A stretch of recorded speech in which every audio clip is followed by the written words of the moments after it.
Within the depths of the strip mall of the damned lies a decrepit video store long since shuttered. Past the dusty shelves, empty save for spiders spinning their patient webs. Beyond the ancient batwing doors guarding the sepulchre where once were hidden the perverse and heretical, a secret society assembles to scrutinize those films which are rumored to drive viewers to madness and dissolution. Draw closer, dear listener. Let your trembling ears sup upon the eldritch knowledge of the Cinemania Society. We the reverend call and convene to judge this offering of cinema worthy of our esteem, or to cast down as worthless hokum. Let us not judgment. Lovely. I've brought some cough sweets. Does anybody need a cough sweet? Are you still here? Are they organic, though? Oh, I'll have to go to the special store across town. It's not fair. Thank you. It's just an extra hour. Oh my gosh. It's fine. It'll It's keep fine. him busy. He won't be in here. It'll keep him busy. Mm-hmm. All right. Fez is on if there are no objections. Fez is on. Fez is on. All fezzed up. All right. Welcome, brethren, to this conclave of the Cinemania Society. Please be seated. And welcome to our listeners to whom I will now issue this warning. We, disciples of the Cinemania Society, have studied the mysteries of the motion picture and meditated upon the silver screen for many years. A couple of months for me. Therefore, we have become inured to the films we scrutinize, which may contain hazards unsuitable to young and sensitive ears. As such, we advise anyone listening to do so with discretion. Guard your ears carefully lest you develop a severe and irreversible case of cinemania. Brethren, we have a new member present at our conclave.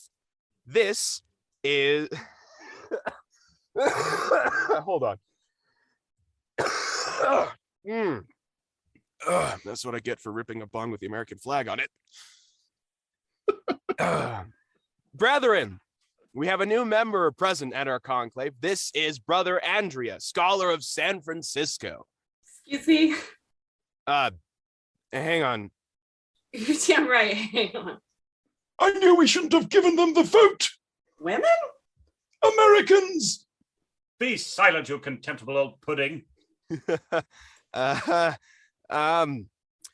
We shall henceforth be known as... We need to hash this out. It's been too long. I've been saying for weeks. Inquisitors. Inquisitors. I think we should call ourselves Inquisitors. No. Inquisitors, You can call yourself a Inquisitor if you want to, but no, just no. For the Cinemania Society, I think we should just be Cinemaniacs. I keep saying that. You guys want to make this too complicated. No, It's but like we're the trying to brand. prevent Cinemania. That doesn't make any sense. If we're I always Cinemaniacs, we wanted fall to in. be a cowboy. Okay. Animaniacs reminds me of that TV show, Animaniacs, and we're not black and white. We Yeah, and- scrutinize films. Why don't we just be scrutinizers then? But who wouldn't want to call back to Mel Brooks's great film History of the World Part 1 with the Sinquisition? We're holding a Sinquisition. It makes sense. Oh, dear. Yeah, I'm sorry. My racial memory is tingling at that one. Yeah, nobody expects this Inquisition, right? Oh, dear. Yeah. Oof. Yep. That's a rough one. In any case, welcome to our fold, Professor Andrea, scholar of San Francisco. Also present at our conclave tonight are Sinquisitor Ethan, keeper of the lenses, It's through my charges, the truth is refracted. Scrutinizer Zachariah, guardian of the door, I still don't know why I let any of you into this place. Verifier Andy, master illuminator, And glowing softly. Profligator Daniel, possessor of the word. Yeah, and I'm gonna need you guys to sign off on all of my expense reports from that trip to Interzone. Ugh. We'll get to that when we get to that. I am Repositor Andre, voice from the outer world. I will be serving as Pontifex of Presentment for tonight's subject of scrutiny. Fred M. Wilcox's 1956 science fiction epic, Forbidden Planet. That's the Forbidden Planet. We don't go to the Forbidden Planet. They do go to Been the to- Forbidden Planet. They do, actually, yeah. They You went can't go there. there. It's forbidden. What happens on the Forbidden Planet stays on the Forbidden Planet. Can't go there. It's too forbidden. Is there a Bidden Planet then? Yes, There's also a midden planet, but nobody likes to go there. that Midden Planet is mid. I understand that place is quite trashy. That's the flyover planet, right? Oh, And there's except for the many flies flies. over it for certain. Yeah. Truly the Branson, Missouri of planets. Oof. God. Wait, you're British. How do you know that? Everyone knows about Branson, Missouri. Misery, I believe it's pronounced misery. Branson Misery. Mm. This film was the apotheosis of the first golden age of science fiction and has long been upheld as the grandfather of all science fiction films that followed. It was a movie that so tickled Gene Roddenberry's Rod and Berries that he created the original series of Star Trek in its image, itself a franchise well documented as a source of cinemania. Tell me about it. Other low-budget ripoffs for film and television followed, including Lost in Space. Ugh.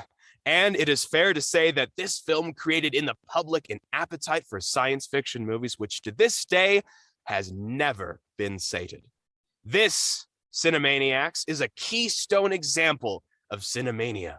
Gasp at atomic super robots being unfailingly polite. Scream at sexual politics that age like old milk in a sauna. Cry at the sight of rare animals being vaporized by the unfeeling rage of Leslie Nielsen. This is Forbidden Planet.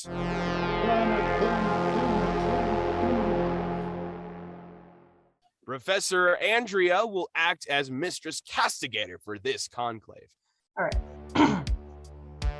Charges against this film include weird 1950s open mouth kissing, criminal overuse of Brill cream, unlicensed cloning of the same vanilla white dude, failure to do away with the tradition of dorky naval hats with the advent of space travel, abuse of Swedish modern interior design, contributing to the delinquency of a robot, operation of an unlicensed moon hooch distillery, failure to establish radiation-proof clothing as a standard in feminine fashion, further endangerment of an endangered species, going over 30 minutes of exposition in a 15-minute exposition zone, pandering of pop psychology, and employment of futuristic radio parts as phallic symbol when we all know damn well this movie is built on Freudian psychology.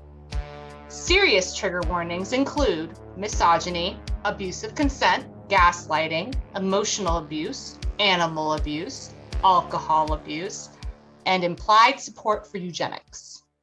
Implied? Oh, okay. Okay. It wasn't. Space fascism. Well, you know, I mean, it's sort of like they said, all right, we've defeated the fascists in Europe. We can go back to fashing normally again. Yep. Yep. That's what McCarthyism was all about. Well, I'd like to open it up to any additional charges, although that was fairly exhaustive. Nobody's going to accuse this film of having great acting.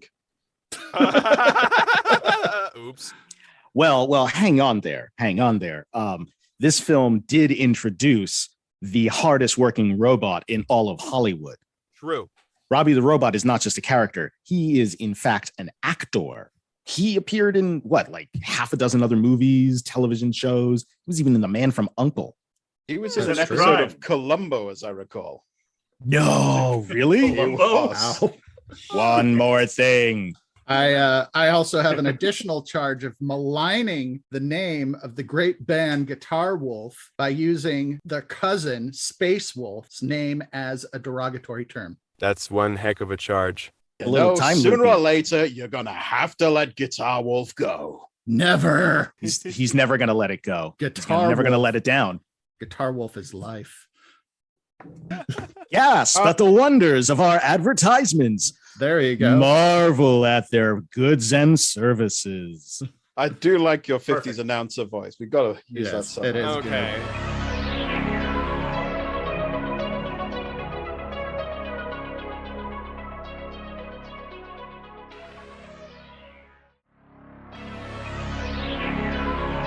we return? Looks like it. We are back, and I'm stuck in this voice. Hold on. Oh, okay. I think I'm good now. Brother Methuselah back I've with those. got more cough sweets. I've brought There you we the go. cough sweets. Would you like the cough sweets now? About time. It looks like this one contains sugar, so I'm gonna have to pass on it. Sorry. While you're out, Brother You want- Methuselah, can you find me a left-handed screwdriver? Left-handed. I think I've got one just in my box over here. I'm just going to go and get it over. I'm going to lock the door behind him. Thank you. So, we have a story of spacemen and the repressed, weirdly horny space ladies who love them against a backdrop of atomic fury and robot butlers. It's not exactly Shakespeare. We are the stuff as dreams are made on, and our little life is rounded with a sleep. What past is just prologue. It is actually Shakespeare. This, dear friends, is actually a version of The Tempest. Believe it or not. Yeah, I was about to say that. I'm British. I knew that. Yeah, sure you did. No, the Forbidden Planet is roughly based on William Shakespeare's play The Tempest. We have a list of characters that are analogs of other characters. For instance, Prospero is played by Morbius. Miranda is Altera. There's an island. The island of The Tempest is in the planet Altair 4. Caliban is the monster. Ariel is played by Robby the Robot. Ferdinand, the love interest of Miranda, is Leslie Nielsen as John Adams. And the entire theme of nature and magic is an analog for technology in this one. But the main way these two interpretations differ is The Tempest had a happy ending where nature and magic found a way to coexist with the world, where in this, man's hubris with technology and our emotions got in the way and caused the id monster, which causes destruction. But I digress a bit. Yes, hubris. I was about to say. Blew up the planet that caused a bit of destruction too. Yeah, I was about to say many themes from The Tempest. I was literally just about to say that because I'm British and I knew all of that. We knew that Shakespeare was far ahead of his time because he was predicting the destruction of a planet through atomic devices, much as this film did, yes? Yeah, it's not like Hollywood only invented cribbing all of their ideas and not inventing anything original in like the 90s. It goes way back. What's past is prologue. There you go. See? He's going to keep doing this all episode, isn't he? Oh, no. I didn't bring my big book of Shakespeare quotes. I did. Oh, no. I'm offended. General, when are you not offended? He's British. It's hard to tell. I guess any general impressions of the film from the Conclave? We can start with Andrea. Yes, I don't think I'd seen it before, but then we got to the part with the monster going through the fence. I was like, this is very familiar. I must have seen this at some point. Funny impressions for being a movie during the Hays Code when they couldn't openly show sex. It was actually extremely creepy the way they get you thinking about what could have happened off screen. Oh, yeah. Yep. Or there's that swimming scene, of course. Of course. Oh, we're going to have a lot to say about the sexual politics of this film. Oh, I bet. Yes. So I will say I've seen this movie numerous times. My dad actually brought it home for us on VHS when I was, I want to say 6. We had literally just seen Return of the Jedi in the theaters, and he thought, oh, these kids, they really like science fiction. And this movie, would you believe it or not, scared the hell out of me. Me too. Right? Had almost You exactly too? the same thing when I was a kid. Yeah, my dad. The only difference was my dad brought it home on Betamax because that's what we had. Betamax. That's the forbidden format. Yeah, that was almost exactly the same scenario. We went to go see Return of the Jedi. We came home. My dad's like, "You like science fiction, huh? Let me show you this film that I watched when I was a kid. It just came out, special edition on and we watched it, and I had the same impression. It got to the whole like melting door id monster attack thing, and I was like freaking out and crying. You think my dad would have learned his lesson when he tried to show me Star Trek II, The Wrath of Khan, to a child who had suffered from the chronic ear infections, and we got to the scene where they were putting the bugs in Chekhov's ear, and I was freaking the fuck out. You think that would have helped him learn, don't show your kids scary films. That part of that movie freaked me out as a kid. Same. Too. Yeah. I was spared that for a few more years. It's funny how far this movie goes back, and then he just kind of keeps coming back up I mean, I saw this film ages ago, and I had a vague memory of some hokey 50s science fiction nonsense in the back of my mind, and when it came up, we'd be watching this, I thought, oh no, not this piece of trash. I was expecting raw hokum from beginning to end, but it held up a lot better than I thought it would. I was gonna say, like, the sets and the backgrounds, they all hold up. Like, the acting is like the shaky bits, like a bad like backdrop at like a high school musical is like, just wobbling around in the front, and it's dressed like Leslie Nielsen, but like behind it, the spaceship and all the sets look great. Yeah, I had a surprisingly good time watching the film, notwithstanding all the problematic bits that don't age well. I also learned about deceleration. That's something they don't talk about in sci-fi anymore. That's also true. Very true. Oh, they're not going to tell you about deceleration in film school. That's something that I think is a reasonable point, though. Like, they were thinking about the science as they were doing it. The idea like, no, you have to slow people down from these incredible speeds that the ship is having to move at, in hyperspace or what have you, as we're reverting from hyperspace. They actually kind of touched on this a little bit in The Expanse, when they had somebody travel through the ring, and then suddenly he just turned into red gelatin. I am the shadow of the waxwing slain. Yep. No, I thought that it was also very interesting, and this was made, well before the general use of computers and their use of naval technology, and just kind of reimagining it for how you would develop spaceships. I thought was quite interesting. There was an attempt to actually use some hard science in this movie. It's like when you watch the old Flight to the Moon or something, where the Lumiere brothers. Yeah, it's sort of like watching that in an extent that you're just seeing how people from another time pictured space flight, and it's interesting. And they were making the effort. They were really trying to imagine what the future might be.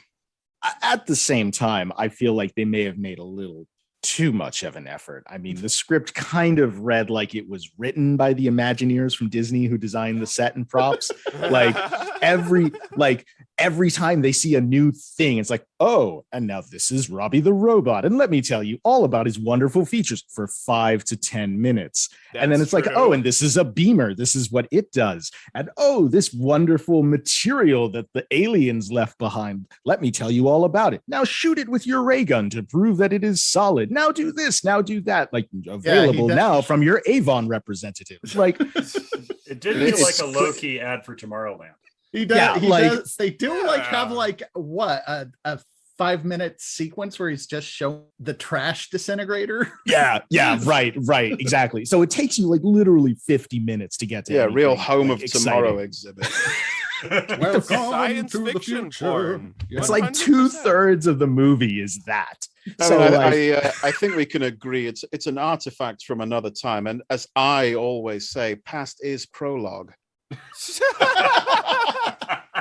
It's like a little time capsule. That was as original as Hollywood. Way to go. You might even say, what's past is prologue. All right. Maybe we should start walking through the movie a bit. Yeah, so what is this movie? Who is Robby? Why is he so important? Let's find out. Andy, you're up. I'm back. I've got the screwdriver. And Not you, cups. Brother Methuselah. Get out of the space. No. All right, then. I'll just wait over here. I swear I locked that door. Get rid of that guy and don't let him back in. Yeah, put him back in his like glowing green like holding chamber. You need to do better about keeping the door. I'm going to stand by the door this time.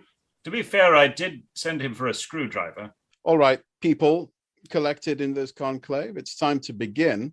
Now let's find out about Forbidden Planet.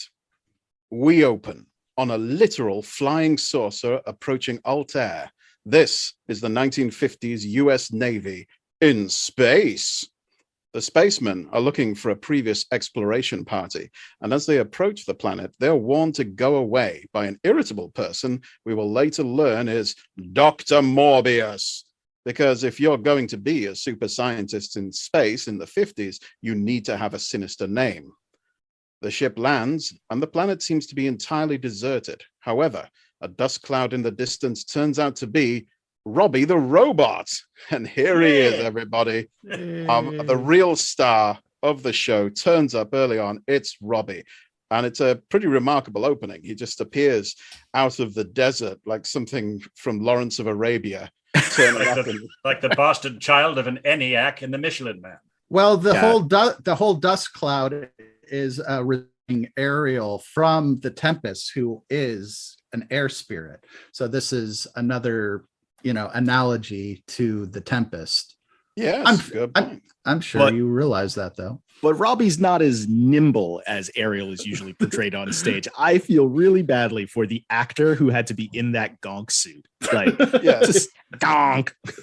Robby waddles onto set. Here's a funny bit about Robby, though. Okay, almost immediately. So this is still one of the most expensive props ever built, like single props as a percentage of the budget ever built. And it was almost destroyed in this first take because they cast a really short person to be inside the suit and operate Robby.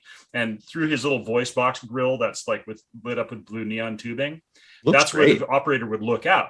Right before the scene, everybody went to lunch, and he had the classic 50s like 3 to 5 martini lunch and came back completely shithoused and was like stumbling around and almost tripped and destroyed Robby until they pulled him out and fucking fired him on the spot. Oh God! They replaced him with another Robby. Oh, that's wild. Yeah, it could have been someone. I was the original Robby. No, wait. Now, did they do the thing like Lucas did where it was one person in the suit moving around, but it was somebody entirely different doing the voice? Yes, that's exactly what they did. Yeah, no, they had a that's not R2D2's real voice. I now want to see the drunken Robby cut of Forbidden Planet, where he's just waddling left and right, hurling extras across the way. No, but then his security protocols fail, and he just like shoots Leslie Nielsen in the face, and that's the end of the movie. 20 minutes in. The drunken operator charges Leslie Nielsen. What'd you say, you fuck? And, charges Leslie Then he Nielsen. high fives Alec Baldwin and moves on. Jesus Christ. Too soon. Yes. Oh my God. Okay, we can cut that from this. That's all staying in. That's all staying in. Yeah, no, don't worry, we have plenty more to go because, as I always say, past is prologue. Anyway, what's past is prologue? The robot drives Leslie Nielsen and a couple of his chums to the House of Morbius, which is a cubist nightmare of horrible angles, terrible furniture, and nightmare-inducing sculptures of fish for some reason. So, IKEA. Yes, complete with the meatballs. I thought this might have been a ripoff of the French film Mon Oncle, which came out the same year. Turns out, I thought, but it just turns out it was just the same terrible sense and decor. Yeah, the fish sculptures, I couldn't take my eyes off them once I saw them. These weird bronze fish that just appear everywhere and look half exploded. There's no reason for them. They just stuck them in the background because that's what we'll do in the future. And just one moment. I thought I heard something. Daniel, is that insect mutant typewriter you brought back from Interzone acting up? Sorry about this. It won't stop producing opinion pieces and explanatory pamphlets until it gets the powder again. No, don't give it the powder. I already gave it the powder. It just wants you to think that it hasn't gotten any powder yet. That's why it's rubbing up against your leg. It only loves you because it wants the powder. I'm gonna stay here by the door. It seems like it's trying to kiss my leg, and that doesn't. That's not a kiss. That's not kisses come from the mouth, brother Ethan. Can you please get a control of your creature? Let's get rid of this thing. What's this? He's been typing something out. One moment. A log. Better flush it then. Not a log joke. That's low-hanging fruit. You're a low-hanging fruit, you ancient testicles-dragging bastard. How does he get back in here? Get out. He's slippery. Locking the door again. Covered in oil. All right, let's see what we have here. All right, here we go. Clinical notes on subject Morbius, M, May 8th, 2185. That's weird. It's not 2185 yet. Says, subject shows highly evident narcissistic traits ranging from grandiosity of thought, extreme arrogance, and lack of empathy. Subject demonstrates an extreme sense of superiority and seems to feel he is entitled to deference. Subject claims to hold a PhD in philology and linguistics, but speaks at length about subjects ranging from particle physics to engineering without possessing any expertise in those fields whatsoever. Some antisocial elements have been observed as well, particularly the subject's interpretations of Rorschach ink blots, which demonstrate a subconscious fixation with sadistic violence. High Command has instructed that Morbius be cleared for auxiliary service aboard the Bellerophon, citing his credentials in linguistics. This physician grants clearance under extreme protest, with the additional caveats that this individual should be closely supervised at all times and should under no circumstances ever be allowed to act in a position of leadership. Signed, S. Lipschitz, MD, Chief Psychiatrist, Earth Space Academy. That sounds problematic. Yeah, no, he's a sketchy mofo is what it sounds like. Yeah. There's one more. Morbius's personal log, September 23rd, 2205. Krell technology has expanded my brain. This makes me the smartest man who ever lived. I will have to mention it to my aggressively horny daughter when she's finished playing with hungry predators and the atomic super robot I tinkered together. Also, a flying saucer filled with identically Brill-creamed men in jumpsuits arrived today. Naturally, I sent my atomic super robot over to greet them. Huh. Fascinating stuff. Yeah. Oh, yeah. Do you suppose this might be a glimpse into what's occurring in this film? A window into what's happening? It's almost as if the Clark Nova can see into these characters' minds. I would assume nothing. It's high on roach powder. Like all the time. It's like nonstop, it's like I try to go to bed at night, it's just crying like I need more roach powder.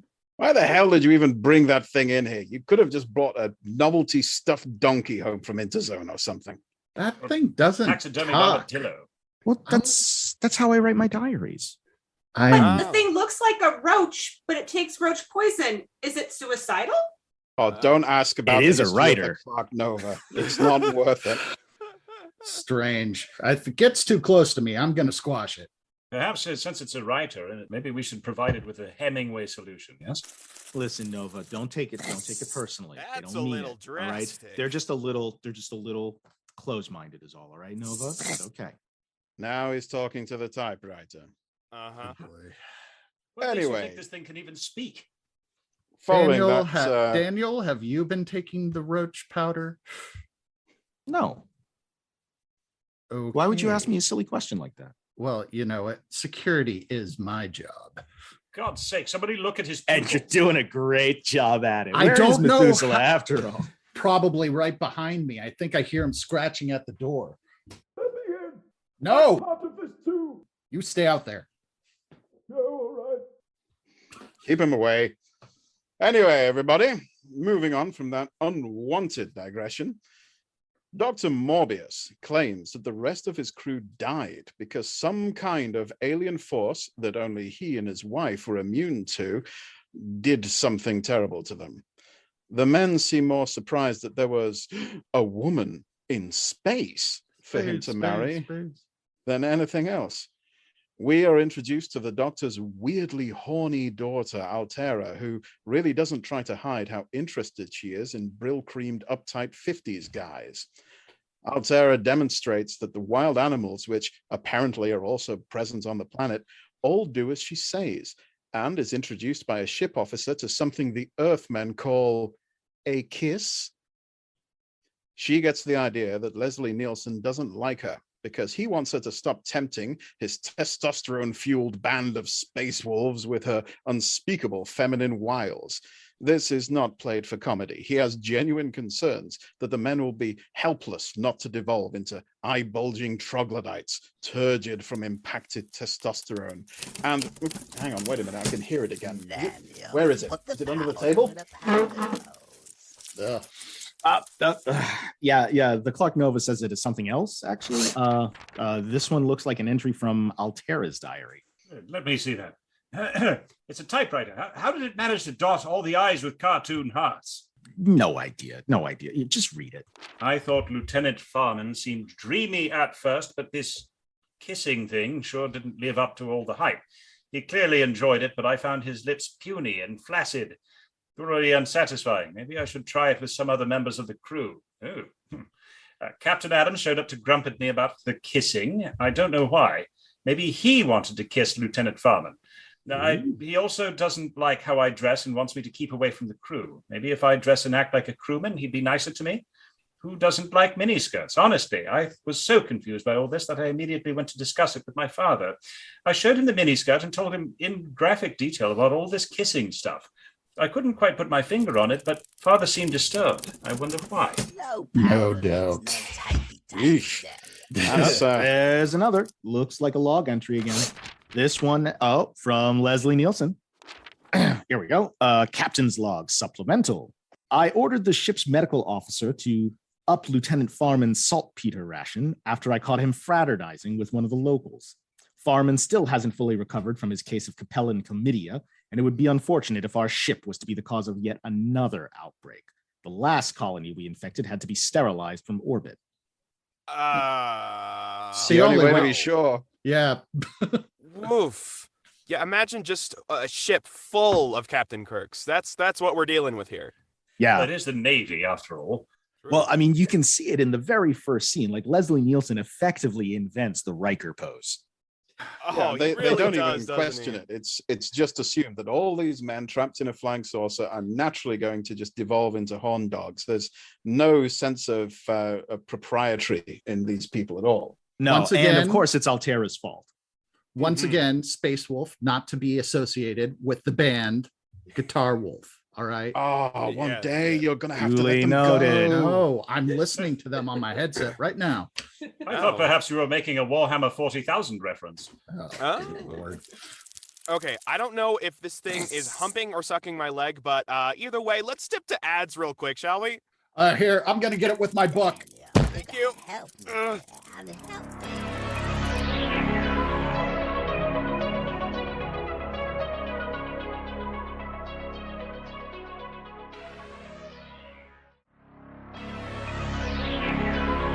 And we're back!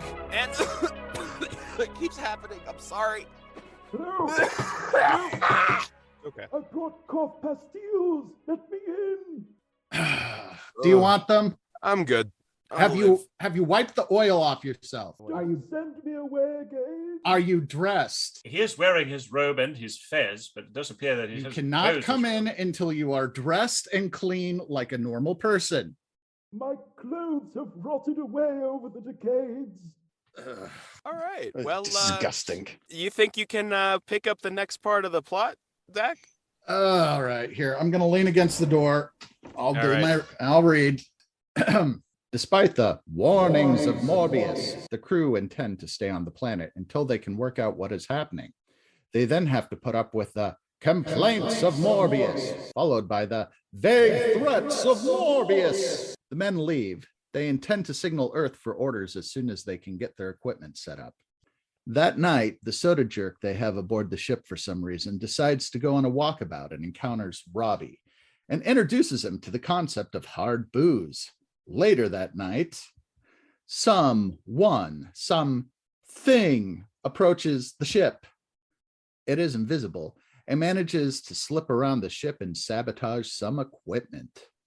Leslie Nielsen decides that there is not exactly a long list of suspects and goes to hear the excuses of Morbius. Altera is surprised to see him. She has taken his stiff back, ramrod straight, and fully erect attitude of rigid refusal to be interested in her as him finding her repellent. It's either one thing or the other with this girl. While Leslie Nielsen flirts with Altera, a wild tiger appears. It leaps out at Altera, no longer calm in her presence. She is shocked by this, and Leslie Nielsen vaporizes the tiger with his ray gun. She's shocked by that too. Leslie Nielsen calms her down with more weird open mouth 1950s kissing. Turns out he does like her. Surprise, surprise. Wait, I can hear it moving around again. It's scuttling around underneath the table. Turns out that she must have been marked by all those men kissing her. So now her animals are like, you belong to someone else and you're no longer our master.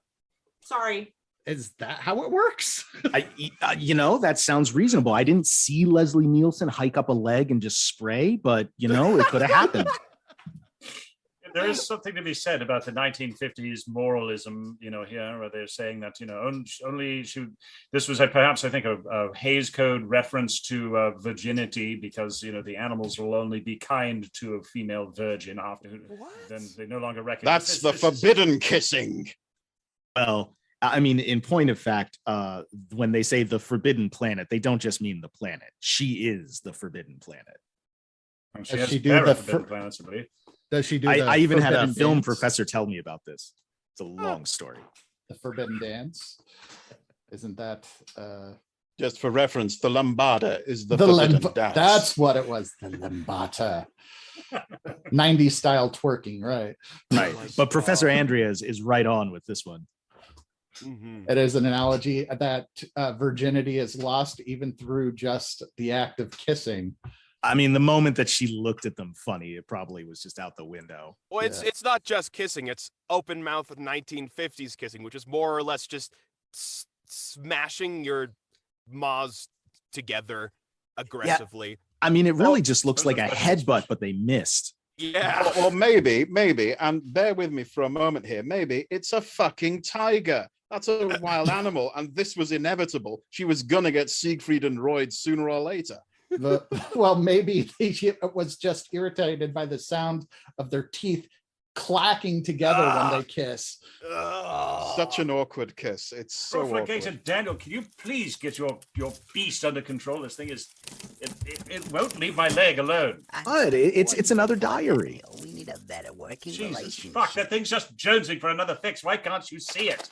Well, I see it just fine. I mean, who isn't jonesing for another fix? Oh. Wow. No. I mean, seriously, anybody else want some? No, thank you. Man, you've got to stay off the bug powder. I'm telling you, as your general well-wisher, if not colleague. All right. Hit me up after the show. I'd like to discuss this with you in a little more detail. So okay. What's this about, a diary entry? Yeah. So this entry's from Altera. The captain killed my cat today, which that sounds totally like a country song lyric. I'm so attracted to him for telling me to cover myself up and for killing my pets. It's what every girl wants. The captain unsheathed his blaster. It was the first time I had ever seen a naked gun. It made me immediately want to try this kissing thing with him. I think he likes my kissing better than Lieutenant Farman's. His other blaster kept poking me in the thigh, though, which is funny because I thought he only had the one pistol. Can you just sedate that thing so we can get on with the show, please? It's really... It's creepy as fuck. Yeah. Thank you. All right. Roll up an ancient parchment and give it a bop on the space bar. Assert dominance. I'm gonna throw my book at it again. There we go. Okay. Where was I? The spacemen decide they are tired of politely waiting in the sitting room of Morbius and bust into his study. It seems he has been working on some strange, some might say, alien writing. Morbius arrives through a strange triangular door and agrees to tell them what's been really going on. In a visually striking set of scenes, Morbius shows Leslie Nielsen and his chum the gigantic network of nuclear-powered machinery under the planet. And this really holds up too. Like, I mean, graphics-wise, these actually really hold up. It's beautiful examples of what they could do with the special effects of the time. Yeah, no, way better than the acting. Way better. You definitely see where they put their money there. This used to be the home of a super advanced alien race that went extinct centuries ago for unknown reasons, and he has been studying their super advanced science. That's how he could build Robby. And they're the ones who thought it would be totally chill to visit Earth and borrow a bunch of tigers and whatnot in the distant past. Oh, also, he has been gifted with super intelligence by an alien machine. No big deal. Leslie Nielsen is shocked and decides that they need to signal home for orders. Morbius has little choice in the matter, but makes it clear that he plans on only releasing snippets of alien super science because man is not yet ready. Leslie Nielsen is expecting more trouble, and so he has an electric fence and defenses placed around the ship. But the invisible something returns, and this time there's a ferocious battle. Men barely manage to get through it, and they realize that they are dealing with something that could kick their ass 6 ways to Sunday. While this is going on, the 1950 chef has snuck off again and is getting completely wasted with Robby, who has now produced vast quantities of booze. What a helpful robot, that Robby. We love Robby, the booze bot. Can we talk about this cook for a second? Like, why did they bring this cook along and he's dressed in like the old white hat and the apron and like there's no walking around on an alien landscape and he keeps the apron. Right, he goes everywhere with them, wherever he wants. He just wanders around. He's not just staying on the ship, which, by the way, we can see the interior of it is too small to have a kitchen.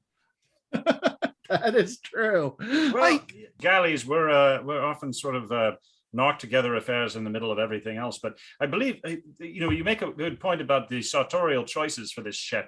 I mean, he's the only one of them who has a piss cutter hat, those flat sort of chef hats. And the rest of them are all wearing, I would call spaceball hats. They're all they look like they're about to go have an intergalactic game of baseball.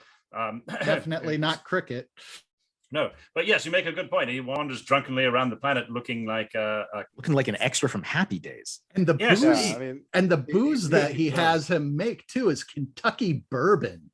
I mean, damn, that's stuff that will strip the paint off your insides. That's just what they were doing in the 1950s. You had your consciousness stripped from you by this alcohol.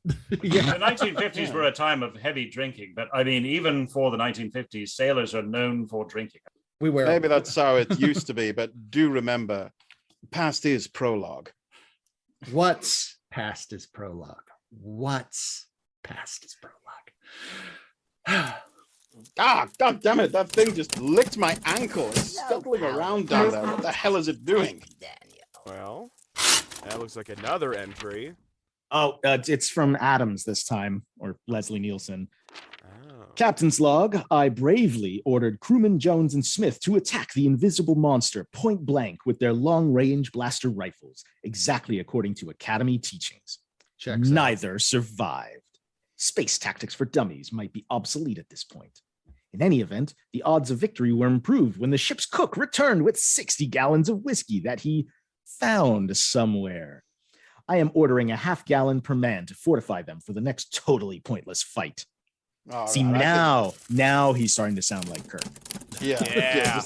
Took him the whole movie. Head office look down on this kind it's time of that damn typewriter got the shoe treatment. Come here, you little bastard! Come here!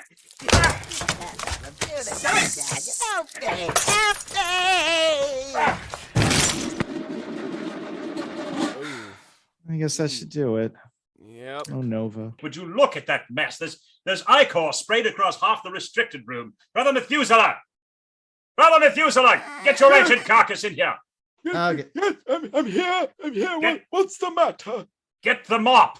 Oh, the mop. I don't have to mop up the slime, do I? Yeah, but if you could gather the pieces of my heart, that would be great. Pieces of heart, get the mop, get the screwdriver.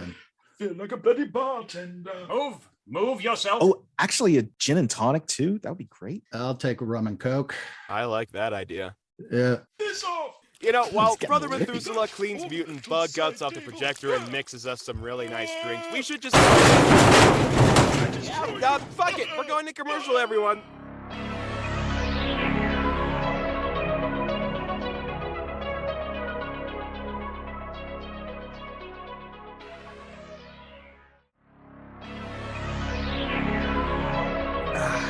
Thank God that's over with. Okay. Who's doing the next part of the summary? Professor Andrea. Cool. Let's hear it. Professor. Leslie Nielsen has had enough of this nonsense by now. Him and the ship's doctor return for the blazing argument of Morbius. They reckon that the only way to figure out what's going on is to use that alien superintelligence machine themselves. Robby tries to stop them coming into the house, but is about as effective a door guard as a man in a bulky, heavy robot outfit would have been. While Leslie Nielsen tries to convince a girl he started dating yesterday that she should come away with him to a second location with a super cool spaceman gang and cut all ties to family, the doctor manages to sneak into the lair of Morbius and tries to use the brain machine. Unfortunately, it blew his mind, and as he lies dying on the couch of Morbius, he explains that the Invisibeast is in fact a monster from the id. The aliens were destroyed by their own base subconscious spheres and emotions. Cosmic. You might perhaps find it interesting to note that this film came out 2 full years after the CIA had kicked off Operation Midnight Climax.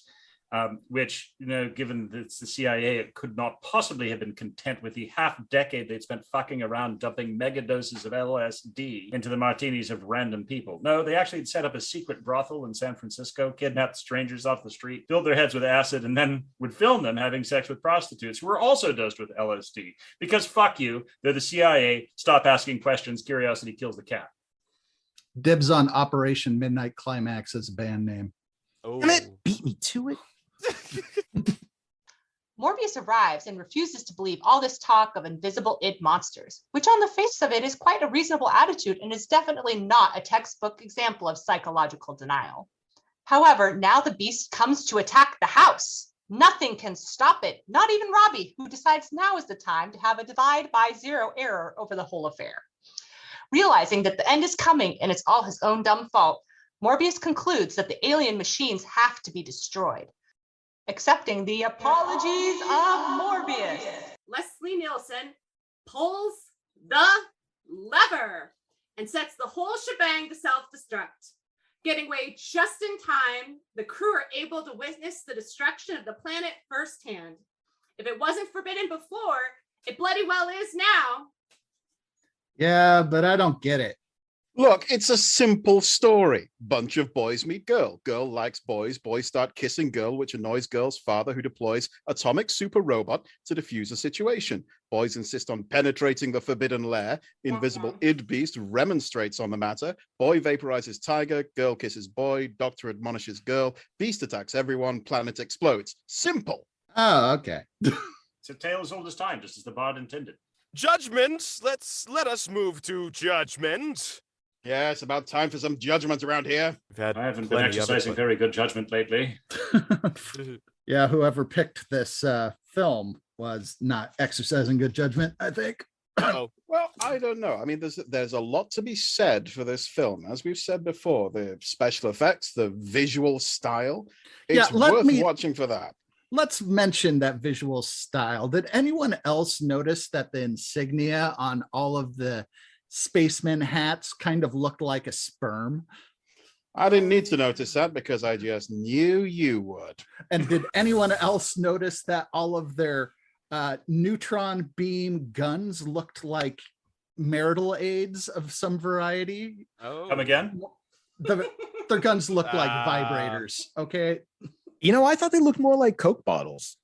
Mix of both. I thought as far as like phallic symbols in the movie goes, like when they were setting up the radio and they had that giant that giant glass phallic thing with the big copper tubing inside of it, and they I was setting it up right at groin level, and so it's taking up half the screen. And this film is supposed to be built on Freudian psychology, and that was real obvious that they were like, hey, no, look that at was my giant definitely space dong. That was definitely a cigar right there. Yeah. I mean, that was a Klystron. That's an actual real piece of equipment, I believe. They might have but is it usually held that way? No, I mean, you don't normally wave it at Leslie Nielsen while pontificating wildly. No. Yeah. Also, talking about special effects, this movie truly is a masterclass on forced perspective, especially with some of when they're walking through the scene with the nuclear reactors, and that's really actually a forced perspective of a glass painting, I think was what they did. They put it on the camera And There's then some they would, great map paintings. in yeah, there. and then they Oh, would yeah. and then they would track so it looks like the individuals are walking right next to the reactors, but really they're just walking in, I don't know, some sort of industrial complex. So you get the concrete and the railings, but all of that, all of the nuclear reactors and stuff is drawn in. So Exact Yeah, I same mean, technique so- that they used in Return of the Jedi. I mean, those Mhm. matte paintings are always done on glass, but that's the same force perspective techniques and stuff are all used in Return of the Jedi. Yeah. yeah, and like I said, it was masterclass on it. It is just beautiful. Yeah. Mhm. And a I mean, lot of the- later films would definitely take visual cues from this. I mean, not only television, obviously with Star Trek, but the whole idea of nuclear bunker filled with blinking lights and stuff. This basically invented a whole visual language for crazy science fiction for decades to come. True. Yeah. I mean, it's certainly the aesthetic is dated by our standards, but I mean, taking that into account, it holds up.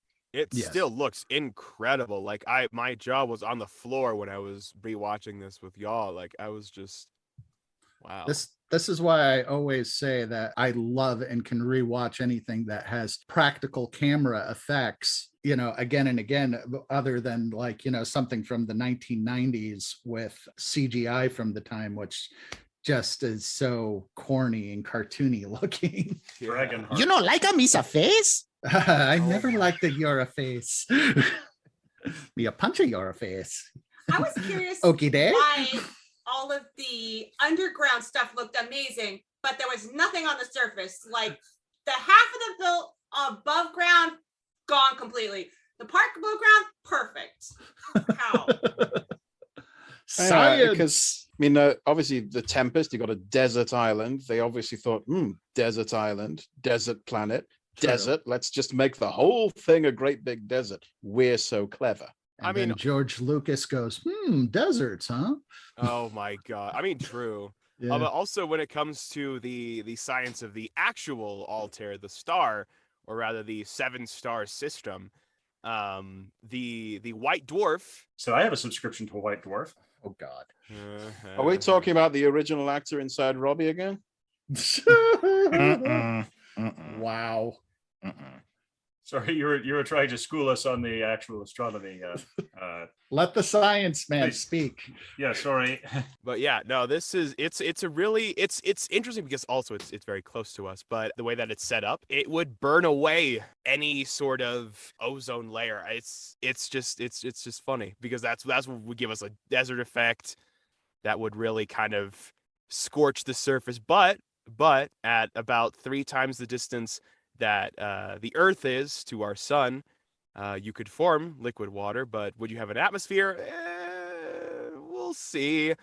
I mean, if you really like ultraviolet rays, incredibly more powerful than our sun emits, then, I mean, be my guest, but be sure to pack a lot of sunblock. You don't think the Krail's technology somehow made an atmosphere that Morbius and his daughter then later took advantage of? That's a good point. Yeah, for all that we see, the cool underground stuff, he talks about how they had mile-high towers of porcelain and steel. That would have been really nice to see. Absolutely. A porcelain tower. That's an interesting image. And they also would have, they probably would have evolved underground. Sorry, when I say white dwarf, I mean white main sequence dwarf star, just to kind of put that in there. So it's not like super tiny. I was going to correct you on that, but you corrected Yeah, me, I knew so- that. So yeah. I was going to suggest that this is maybe a little suggestion that if you are privy to the science as these people clearly were in designing the film, then you could extrapolate that the Krell might actually have been highly melanistic, so in a highly advanced society of dark-skinned aliens. Mm-hmm. If they were living on the surface. So that's I don't know, I feel like that may be an oblique way that the folks were making sure that the science fiction was that it isn't always some lost white race. These folks Yeah, made them. that's also a very good point too. Maybe it's a reach, but it seems to me that may be a consideration. I think you might be giving them a little credit there, because let's talk about the script. Let's talk about the attitudes that these guys have. The science is great, the visuals are great, lots of effort made there, but when they open their mouths, the kind of stuff that comes out is not great. the attitudes, the assumption that just a woman being in space at all is bizarre. They are genuinely surprised when Morbius says, I had a wife. They're like, why would you have a wife? Why would there be women around here anywhere? And the assumption that if you have a young girl in the presence of these salty sea dogs of the stars, that they're just going to go wild. So she has to be pretty responsible, and she has to watch out what she does and how she dresses in case she drives into paroxysms of manly fury. That stuff didn't hold up so well. So we're not going to be completely fondling the balls and slurping the rod on this film. But also, like, it's like you have only men around, and back in the day it was like, oh, but gay bad. Like, come on. Jesus, well, fuck. yes, there's no discernible evidence at all of any kind of homosexuality taking place in any Navy vessel ever. Never. Never. What do you mean? No. Couldn't. It's statistically likely. You got a crew of, I don't know, 30 guys in space for years. There's not one homosexual guy there. Yeah. This reminds me of when I was aboard the USS Midway. This is a ship that was being built during World War II. It was a Roosevelt class aircraft carrier and served until the early 90s when it was decommissioned and became a museum ship in San Diego. Now, if you want to talk about like one of the most homoerotic paintings I have ever seen, period. You go into the engine room of the Midway, and there is they have this great big wall of copper valves, because the way the ship ran was on steam. And they had these great diesel turbines that would generate steam that would then be rerouted using this system of crank valves. And on the wall is a picture of a sailor standing, but like his backside, right? Little tight apple-ass sailor in his cute little bell-bottom jeans, tight up, like looks very Tom of Finland, with his hands up on the valves, looking like it's very, very much like he's almost on a rack. It is, like I said, it's very Tom of Finland. And I was like, yeah, there you go. This is the Navy, guys. You know what they always said about the submarine service is like 100 men go down in the sea, 50 couples come back up. Nice. There you go. So yeah, it's a film that really wears its heart on its sleeve in a weird way. I mean, oddly, the things that they thought would be bizarre, robots and crazy special effects and animated monsters, we kind of take that in our stride now. We've seen all that before. We're fine with it. But the stuff that makes us pause and go, "Whoa, did they just do that?" is the bits like with Leslie Nielsen saying, "Why, you young lady, I oughta," and the whole idea of the bizarre sexual morals of these people. It's interesting too, taking this back to the Shakespearean roots of Caliban being played as the Id monster in this. Caliban, in a lot of productions of The Tempest, especially around that time, he was usually cast as a native or somebody who was of a non-white persuasion. And all it really says in The Tempest is that he is monstrous in some way. So these are the societal takes on this character and of indigenous people of the time. All right, guys, chill out, please. I guess we're going to break. All right.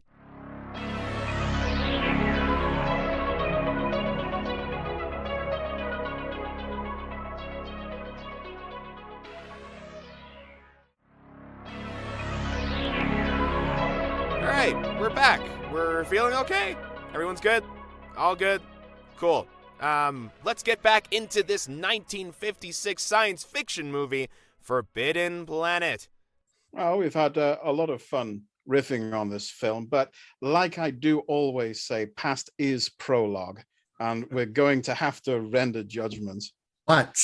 Speaking of past, though, like I did a bunch of reading up on this, and like we can't look at this film without acknowledging how much modern science fiction owes a debt to it. So, when we were first talking about this before we rolled, and I pointed it out to Brother Andre about how this film is the inspiration for Star Trek. Like Star Trek would not exist for it, and it is the visual language it establishes really goes forward, and you can still see elements of it almost vestigially in modern science fiction.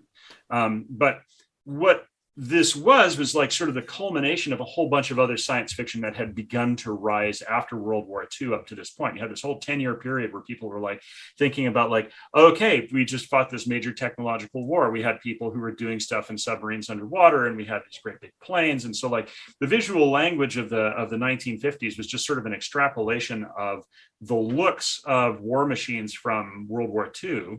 It kind of makes sense for these folks to look like they were from, the 1950s Navy, because that's what they had the idea of. And that's what was being depicted in the comics of the era. So like when this movie came out, EC Comics had just been canceled. So as much as the right wing likes to scream about cancel culture, all of the ideas of science fiction that were trying to be brought up and discussed, when people were saying like, oh, like modern sci-fi is woke, and this is all a bunch of modern liberals trying to force their modern values on people. No, bullshit. This has been the heart of science fiction since Mary Shelley wrote Frankenstein in 1819. Like she pioneered science fiction, and you can find this as like these challenging subjects that get brought up and discussed from the very fucking beginning. And a lot of this stuff was being talked about in the 50s in EC Comics, weird science, weird fantasy. They had similar stories that came up in the horror trilogy of Tales from the Crypt, Vault of Horror, and Haunt of Fear. But all these comic books were targeted by moralists and people who were talking about that this was subversive and would cause the youth to question this, the values of America, and that this stuff needed to be taken away off the shelves.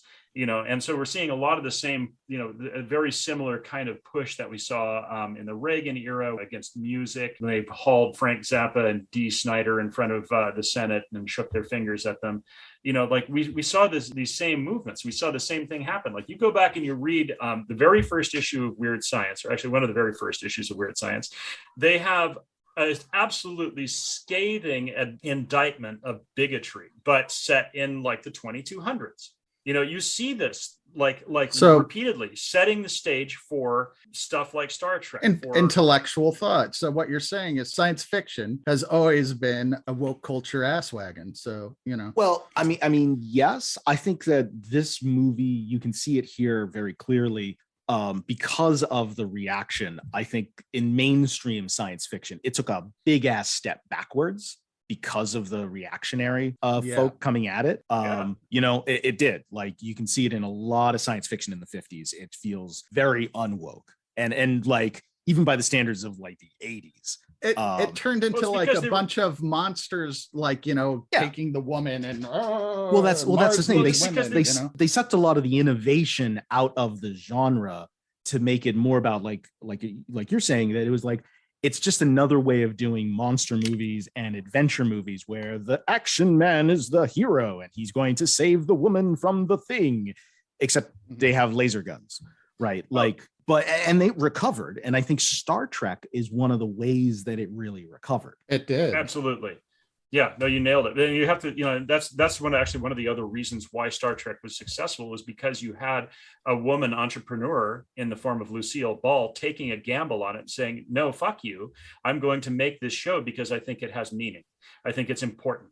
Because one of the reasons why they were struggling to tell these kind of stories, and you can see them coming real close and trying real hard in Forbidden Planet to tell to tell some of these stories that they can't, because they're fighting against two major things. One, finances, because they can only be as liberal as the conservative financiers of Hollywood. And two, they're fighting against the Hays Code. There's certain things where they're not allowed to imply even the implication of equality among the races. Anything licentious, anything that challenges what was called the natural law. Yeah, and part of that natural law was white supremacy. White male supremacy. There were literal rules in place that this is the society we have. We really like this society, and we want all films everywhere to support that society and not do anything to challenge it. And it was written down in a little code that you could pick up and leaf through, and all films had to obey the Hays Code. Yeah, and you can really see the shift most, I think. And I'm not the biggest Trekkie, so I'm curious what some of our bigger Trekkies think of this. Is like in the original series, where in the first couple of seasons, Kirk macking on anything that moves is like, haha, yeah, boy. And then gradually it actually shifts a little bit to the occasional, like, look at him, he's a tool. I'll be kind of honest when it comes to the lore of Star Trek. Kirk, he don't get me wrong, like he is 100% a ladies' man, but it's not as pronounced as a lot of people really make it out to be. He's also very much rash decision maker, definitely. A little bit less of a I have a particularly interesting rabbit hole when it comes to how fascist Picard is, and that's why I don't particularly like Picard. Do you mean the character or the TV series? I think he means the character. The character himself, and he does get better. I just, when it comes to Federation politics, I have a lot to say, but that's not the podcast for that. Well, that's why everybody knows that Sisko is the best captain. But it's an interesting comparison to make in terms of the two captains there of Kirk and Leslie Nielsen, because Kirk is officially a diplomat, but is shown to be a bit of a horn dog. Leslie Nielsen is acting as a diplomat and a scientist, but everyone talks about how much of an incredible horn dog he is. They can't show it, but the way they describe him, all the other crew members say, "Oh yeah, he goes from port to port. Women are not safe around." I thought that was the lieutenant. Like, he's got this woman, and he sees that she's interested in the captain, so he's negging like, "Oh, you don't want to be with this guy. This guy's been with like every woman in the system here." And they made that whole thing about women wouldn't be safe around him. I thought that was the lieutenant. Psychological projection. Yeah, I thought that was the lieutenant, like trying to like be like, "No, pay definitely attention the to me. lieutenant. I'm the safe guy who actually," and he was actually the horn dog that you didn't. Yeah, she wasn't safe around, because it is Leslie Nielsen who like turns his back when she's coming out of the pool, and he's much more like patronizing, right? He's not he's less about like, "Yeah, I want to get with you," and more like, "You got to stop flashing your ankles around my men."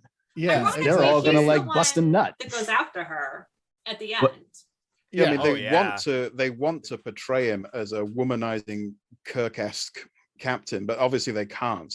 But they if you read the character as he, in terms of his actions and in terms of how people address him, they all perceive him to be basically Captain Kirk. They just can't show any of that. Mm-hmm. I don't know about that. I think given the psychological themes, it may be more projection. I think Andrea has actually has some significant notes on this. So I'd like to give her some chance to talk to on this topic. Floor is yours, Professor. Well, there's a lot of Freudian psychology in this whole film, with the id, the unconscious, irrational desire for pleasure or aggression, that the Dr. Morbius is unconsciously unleashing on the crew because they're all kissing his daughter. But then there's also defense mechanisms that you see in Freudian psychology, like projection. You might hate someone, but since it's not good to hate people, you think they hate you. So they say that this guy is bad because he's really sex crazy, but actually it's me who's like that. Yes. That comes up a lot. And also, why is it that Dr. Morbius doesn't realize his id killed all those people when they first landed? Is it denial?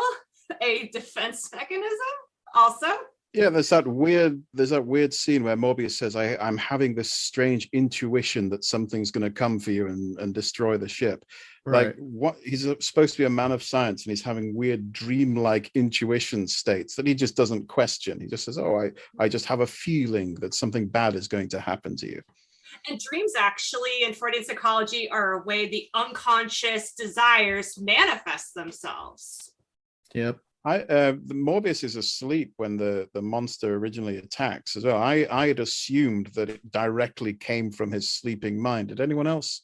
I had that feeling too. Yeah.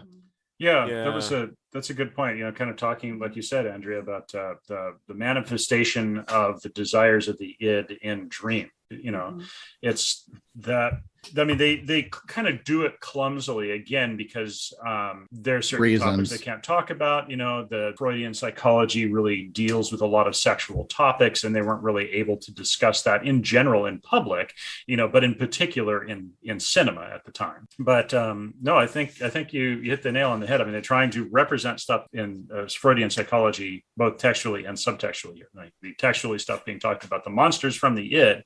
But like, unless you know what the id is, where they kind of have to tell the audience this is what the id is. But that's also something that is a theme that was picked up on by Gene Roddenberry for Star Trek. Like he very explicitly has said in creating the original series that the holy trinity, so to speak, of Kirk, Spock, and McCoy were as ego, superego, and id. With Kirk as the ego. Funny because we like to make cracks about William Shatner being an egotist, but Kirk being the ego, Spock being the superego, that which is what everybody aspires to be, the perception that one has of oneself, and then the id being the basest desires, and McCoy very much just always just like emotionally expressing himself. Blurts out whatever he feels like. Also, like, considering just the politics of the time that Star Trek is set in, Bones is a little bit racist. Yeah, he's a bit dated. He's an old country doctor. He makes no bones about it. Yeah, you could see a lot of the attitudes, maybe of the chef. If the chef was a medic, you could see him being a Bones kind of, say it like I see it, rough and tumble kind of guy. Yeah. Like a young Bones. Is that what the cook is doing throughout all of Forbidden Planet? Oh, he's the booze is for medicinal purposes. Oh yeah, 100%. Well, Star Trek was originally based on westerns, and his McCoy's supposed to be that old sawbones who's like takes a lug of whiskey before he saws off your leg. In the opening scene of the cage, like literally the ship's doctor just shows up to the captain's room and pulls out a drink for the both of them. Yeah, exactly. Yeah, I'm surprised we only saw as much drinking as we did in the film. Although drinking and excessive alcohol, that's banned by the code as well. Yep. What? Yep.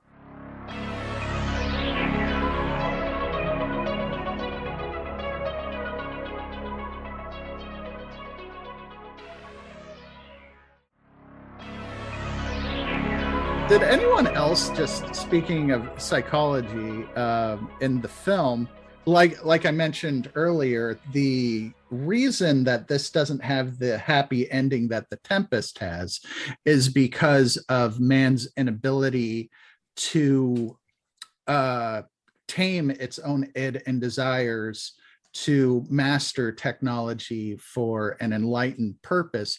And I wonder a bit if this decision for this has a bit to do with the atomic age and the use of the nuclear bomb in World War II, because there was still a lot of that like nuclear terror and that whole thought of what have we unleashed upon the world.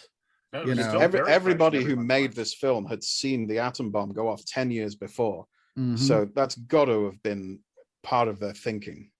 I mean, the world went from a place where like war was one thing to all of a sudden we can destroy the entire planet. And, even the thought of like, Morbius not wanting to release all the technology that he's finding from the Krell because he's afraid of what he actually does. He's afraid of other people doing the repercussions of giving people this technology. He sees the damage it can do, not realizing that he has not mastered it himself to the point that he thinks, and he literally unconsciously releases a terror on everybody. The bigger question for me is if this brain machine he took made his consciousness, his ego, really big, he's smart and everything, and his id, his monster tendencies. What about the superego? What about the morality of, civilization? Why wasn't that equally large? Well, we had a bit of a discussion about this just before the show, and he talks about the enlightened morality of these aliens, the more superior ethics, as if ethical ability is something that's on a scale that can be measured. Like you have your IQ measure and your ethics measure. And these aliens were so far ahead of us. Their ethics were so far advanced. He kind of subscribes to their ethics now, not human ethics.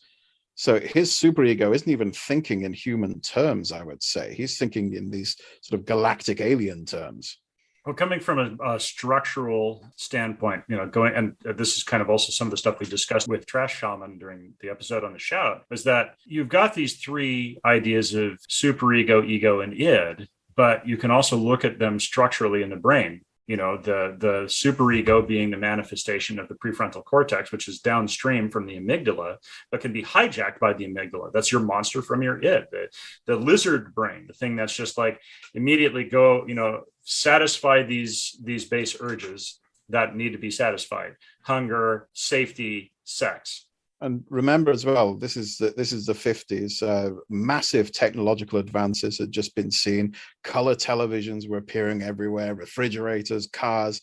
Every week, it must have seemed like some new technological advancement was just emerging out of nowhere. And there was a very real feeling that's prevalent in a lot of sci-fi at the time of we're letting genies out of bottles, left, right, and center. The atomic bomb was one of them. It's, we're constantly letting out these genies. How long until something happens that we can't undo? And how can we, and should we, put the genie back in the bottle? That's, I think, what happens later on with technology is you can't put the genie back in the bottle. It's there, it's out. Yeah, and that's the Star Trek view, that the genie's out, the technology is here, and we're going to use it, and it will be good. Yeah. Right. Well, this was the era that nuclear war was seen as inevitable. This was the era of duck and cover. They were giving out public safety films on how to protect yourself from fallout and radiation. These things, they were like, we don't see this not happening because there's never been a technology that humans have created that they haven't then also used, which is still something that, although this has been an issue at this point for almost 80 years now, this is still a fear that we've, at this point, the past 30 years, we've gotten comfortable because supposedly the United States has won the Cold War, but then we got complacent and comfortable with nuclear weapons. And then suddenly, holy shit, now we're looking at this potential war with Russia and having invaded the Ukraine. I mean, at this point, who knows when people will listen to this again? Maybe we'll all be listening to this from the bunkers that we've now built in our backyards again. But like the whole point, I hope we all have Wi-Fi signals so that you can download our podcast. Yeah, I mean, not to get too fatalist or doomer about it, but it gave us all, our generation, a very rude awakening to like, oh right, yes, this technology still exists, and this is something that we need to treat with utter caution. Well, here's a question for you. In the 50s, people seeing this film heard Dr. Morbius say, man is not ready for this science. He's not ready. We can't give it to him. Were people looking at it going, yeah, he's right. Morbius is entirely correct in his assessment? Or were they thinking, no, Morbius is being selfish. We should have everything? Making Morbius the smartest person who ever lived, and even he can't handle the technology. I think what they're going for is Morbius is right about this. And the only way to keep it out of our hands is to destroy it all and let us all come to it in our own terms. But at the same time, Robby gets off the planet. There's some of the technology right there. And who knows what they're going to do with Robby's parts. Well, Robby wasn't built by the Krell. He was more of like a Krell human hybrid. It was something that... Yeah, but it still has Krell technological DNA there, You're suggesting a sort of Terminator 2 Skynet situation. Yeah. It all links up, man. Isolation from human society. We know about that from the last 2 years. Is it possible Dr. Morbius and Altera are slightly crazy from isolation on this planet alone all these years? Don't see why not. I mean, definitely they're trying to make the point that Altera, if nothing else, right, she doesn't understand quote unquote normal human interactions between men and women. From our perspective, looking back on it and how dated and sexist it is, it just kind of seems more like a send up almost of like, yeah, why do we have all these stupid patriarchal like arrangements? But back then, I think it was intended straight-faced of like, oh, look at this girl. She doesn't know that men can be horn dogs and stuff like that. Like she totally, she's completely isolated. And also, my father calls me ignorant, Yeah, I mean, also just and rigid gender roles as well, because it's just very much confined within the very 1950s. You don't know what you're thinking, women. Something like that. But ironically, her dad doesn't tell her cover up or watch out for these guys. He's Yep. I love your clothes, daughter. Like, he's not the one telling her what to do. Yeah, there's some definite inconsistencies there. I'm not sure what to make of That might those. also be a subtle nod to Freudian psychology with regard to the Oedipal or Electra complex. Oh, my miss. Oh, my God. You always go There's definitely some of there. that going on. I mean, no, I don't mean to be rude, but I'm just making a point that was a big chunk of Freudian psychology, and if they're making both textual and subtextual nods to it, that would be something that they could not avoid. Well, That's true. well, her so, interactions with her father were weird. They just were. well, I mean, if you go full circle on this, right? In The Tempest, Caliban, right? Before the action even starts, Caliban has been like chained up and buried in the earth because he attempted to rape Prospero's daughter. Mm-hmm. Now, in Forbidden Planet, Caliban is Prospero, meaning Morbius's id monster, meaning it's what he really wants to do. Oh. So yeah, you follow that full circle and you wind up right in your Oedipus. Yep. Boom, hits you right in the Oedipus. Yeah. Yeah. So there is that. I don't know if that was intentional or not. That seems like maybe more thought than the script writers gave it, Probably a consequence of just the structure being set up that the implications themselves set in. Yeah, possibly they didn't understand the Shakespeare as well as they thought they did. Oh dear. As not as well as you do, of course. Oh yeah. Well, you know. Not everyone's British. I don't think it's out of reason to assume that the scriptwriters were doing this subtextually. I mean, they were very well-read people, particularly in this era.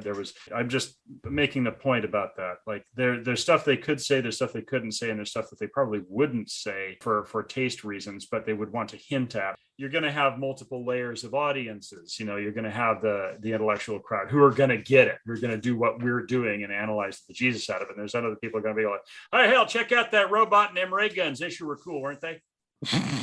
I honestly think that this is the most and deepest thought ever given to the Planet. No. Many academic paper has been written on this movie. Really? Yeah, I actually read through a couple. Nice. Yeah, no, this was one of the subjects of like my one of my film classes. But anyway, did anyone else notice when Robby broke the fourth wall? No, when was this? I think it was when he was talking to the cook. What was it, Andy? Do you remember? The oil job reference. Oh my god. Yeah, right? He like offers to give him an oil job for the whiskey, and Robby like turns halfway to the screen like, "Hello." Oh yeah, no, that was definitely them getting past the Hays Code. I'm sorry, madam. I was just giving myself an oil job behind the screen. Like whoa now, Robby. Hello, Robby, sailor. Yeah, but the oil job bit, everybody looks at one another. Right. An oil job, huh? Right. Those rubber mitts of yours. Somehow I feel like this violates Isaac Asimov's code of robotics. Violate is the correct word. I was going to say if it's consensual. Wow. Well, he's artificial. Is it possible for him to give consent? He's not technically alive. Do you have to ask consent? Time. I was going to say, do you have to ask your toaster if you would for consent to put your bread in If your toaster was an atomic super robot with death rays, you'd ask.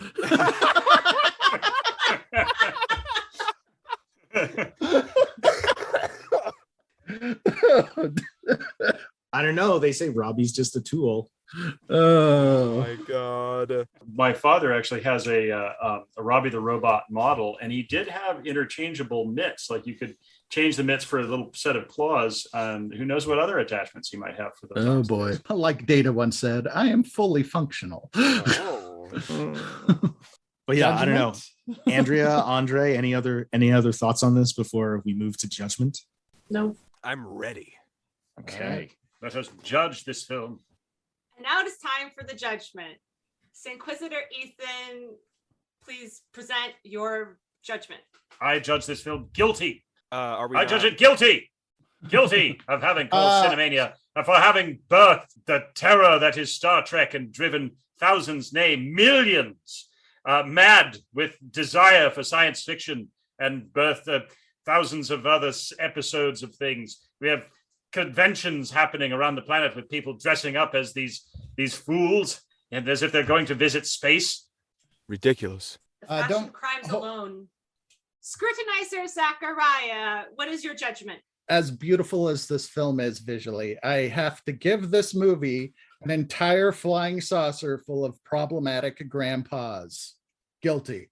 Bearfire Andy, what is your judgment? Well, I was going to let this one go. I thought it was just a harmless piece of hokum. But when I watched it again, I realized there's way more to this film than I ever believed.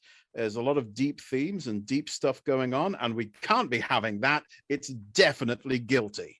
Profligator Daniel, what is your judgment? I gotta say, for all the things that Brother Ethan said, for the film that birthed 1,000 nerds, this film is guilty. And Repositor Andre, what is your judgment?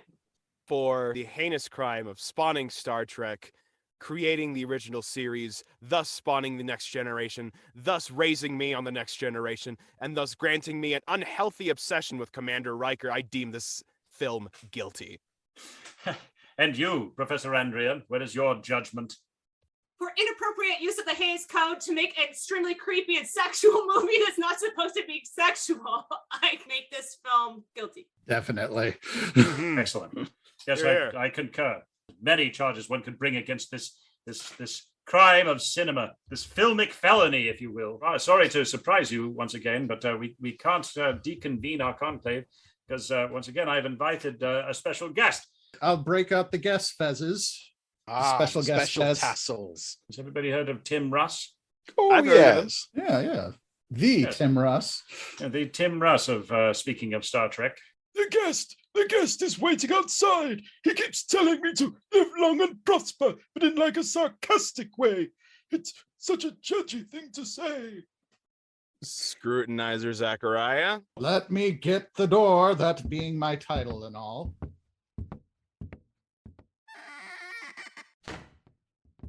Okay. All right. So I'd like to introduce our special guest, Tim Russ, actor, director, writer, producer, cinematographer, astronomy, musician. Damn, Tim, is there anything you can't do? Mr. Russ is best known for his role as Tuvok on Star Trek Voyager. But fun fact, he appeared in 2 other Star Trek series over the course of his career, making a total of 3 Next Generation and Deep Space Nine, not to mention his appearance in the Star Trek feature Generations. Beyond Trek, Tim's career is peppered with appearances in a broad variety of science fiction and fantasy roles since his debut in the 80s, including Starman, Spaceballs, Amazing Stories, The New Twilight Zone, and Alien Nation. Welcome to the Conclave, Tim. Glad to be here, guys. Good to be here. Welcome.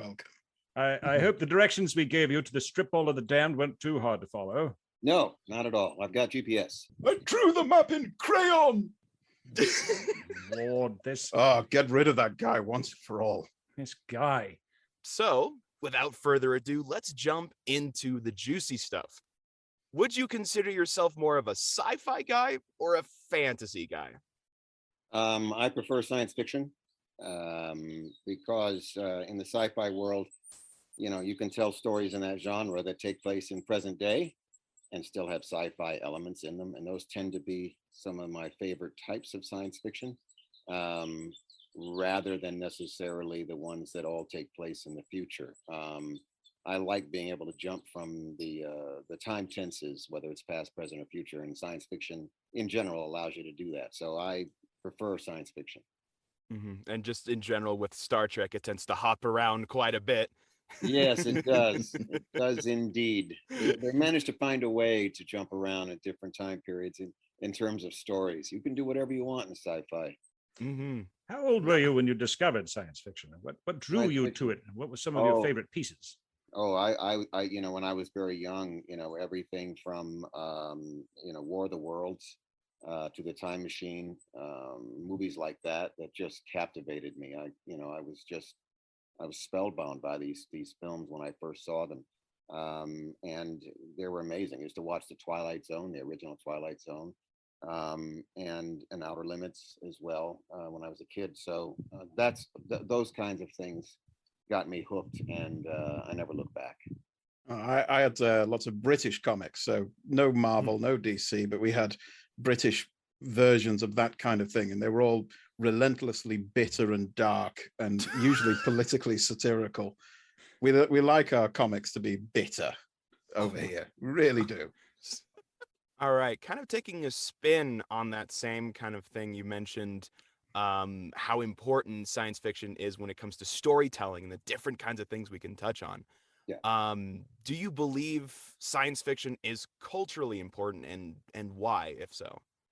Yeah, absolutely. Because science fiction, not unlike the Star Trek series that I worked on, the concept of science fiction, you can tell any kind of story, and you can dress that story up in metaphors, using characters who are, in Star Trek's case, alien, who could portray somebody who might represent someone from Earth in terms of our present day or even our past, and tell a story that deals with the interactions of those characters with people who are from Earth and how they treat them, based on the way that these alien creatures and cultures live.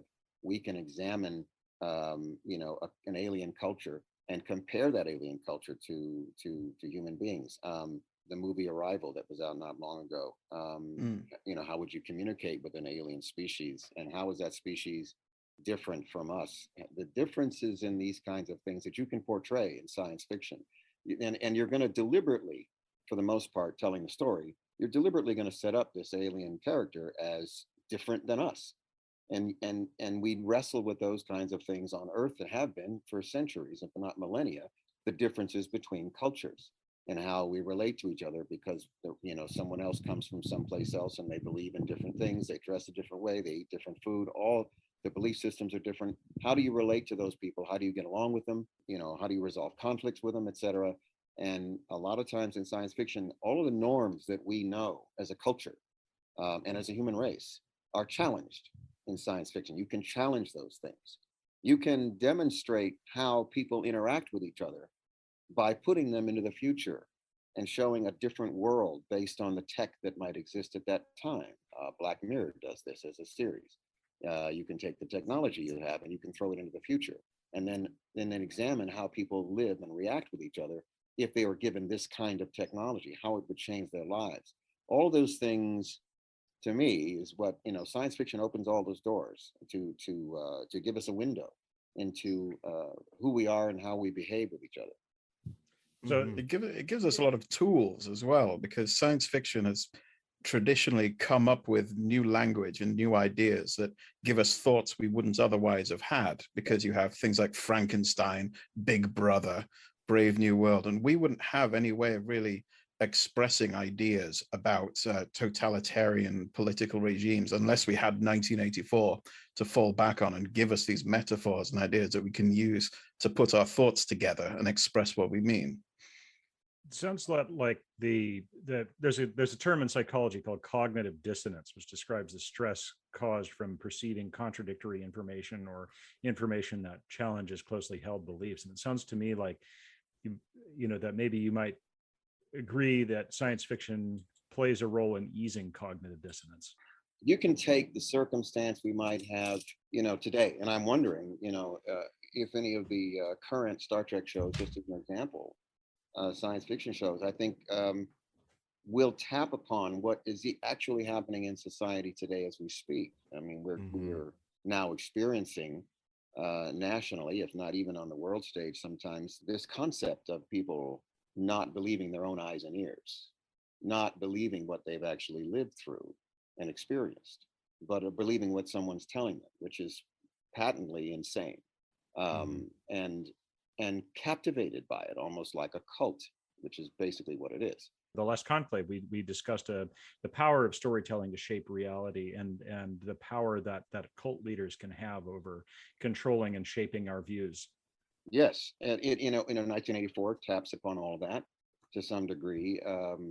getting information from a source and only believing that information and not actually believing, again, in some cases, your own eyes and ears. You know, I mean, if somebody's dying from a disease and they deny that they have the disease as they're dying from the disease, I don't know how much farther you can go into the rabbit hole of cultism if that's what's happening. That's insane. That's a plot for a science fiction movie. I worked on a series recently, 4400, and the character I played believed in conspiracy theories to the point that he believed his own daughter was a creature, okay, not human anymore, because he listened to somebody on the radio who talked about that, you know, and that's the character I actually played in that episode. The whole entire episode was not quite that way, but that's what my storyline was. And I have since not really seen any other series projects or episodics that, or even films that dealt with like on a societal scale, how do you tackle that or present that in a future setting, you know, and see how that society behaves, because that is a profoundly destructive force. On a small scale, it can be a group of people, you know, Jim Jones size or smaller, right? Yeah. Not a big deal. It's an enclave. It's an outpost. It doesn't have any effect on voting here for political leaders and running the country and what, you know, how the budget is spent, et cetera, et cetera. It doesn't have anything to do with that kind of stuff. So those groups can exist without having a real impact of any kind, really, on society as a whole. But these things here, you know, in which your own representative powers that be in government that's supposed to be overseeing the running of the country are supporting the most bizarre, crazy crap. That's when it becomes, on that scale, it's absolutely lethal to any intelligent, you know, democratic system. And so that stuff is, to me, where it's almost like marching through this dystopian, if you will, sci-fi story. Because that's what it is. It's a dystopian sci-fi story. We're already there. Yeah. We're already there. It's kind of hard to write science fiction about something while it's actually happening. Yeah, right. And how do you talk about a dystopia when you're in one? Yeah, I think there's one series that kind of deals with some of the two sides of something like that coin is Raised by Wolves, Ridley Scott. Oh yeah. Yeah. Wow. That thing is crazy intense. And they choose to go sort of to that way in the future, way in the future, with this war back and forth between two different belief systems. Yeah. It's two different belief systems that literally come to blows, which is fascinating. I mean, there you have it. I mean, we've experienced it in some instances in the history in the United States. We did it with the Salem witch trials here on a small scale and localized scale. We've had to deal with these kinds of things. Europe had to deal with, you know, Protestant versus Catholic. And I mean, you know, there's all these different ways that the Catholics versus the Muslims. We've done this thing before in terms of belief systems, and we still to some degree do have these kinds of conflicts today. But that's one of the things that I love about science fiction is that it can cover important social and socio-political topics, but otherwise might cause them to reject the idea out of hand if it was presented to them in context. It abstracts it just enough to prevent someone from engaging their like rejection filters and gets them to start thinking about things like the classic original series episode where, like, you know, how are these guys different? Oh, he's black and white on the other side. Yes, exactly. Well, that's actually example. how that's how the concept of robotics was invented. The original, I think it's 1921 play, R.U.R. Rossum's Universal Robotics, was a political play about what if you could create mechanical men to do all your work for you, and they get treated as an underclass. And it was about the proletariat and all of this thing. And the term for worker was robota in the original language, which became robot. So science fiction has always been about this idea of looking at projecting political themes into the future as a way of dealing with them as they're happening. And there's a rich seam of that. We can talk about that till the cows come home. Sure. And also Forbidden Planet as well. The idea of things coming back that we thought we'd evolved beyond is a big theme in Forbidden Planet. That's something we need to link to, because that's definitely something that comes up in this film. Yes, in that case, the id, it's sort of a Jungian sort of concept in Forbidden Planet. And also Time Machine, he tries to go through time, going forward in time in the future, thinking he can get away from all the turmoil and the war. And this increasing hubris that we move forward and we get past it and it'll never come back. We figured it out, and then back it all comes. And he keeps finding it over and over and over. Yeah. Yeah. The Morlocks are always waiting under the ground to come up and devour you.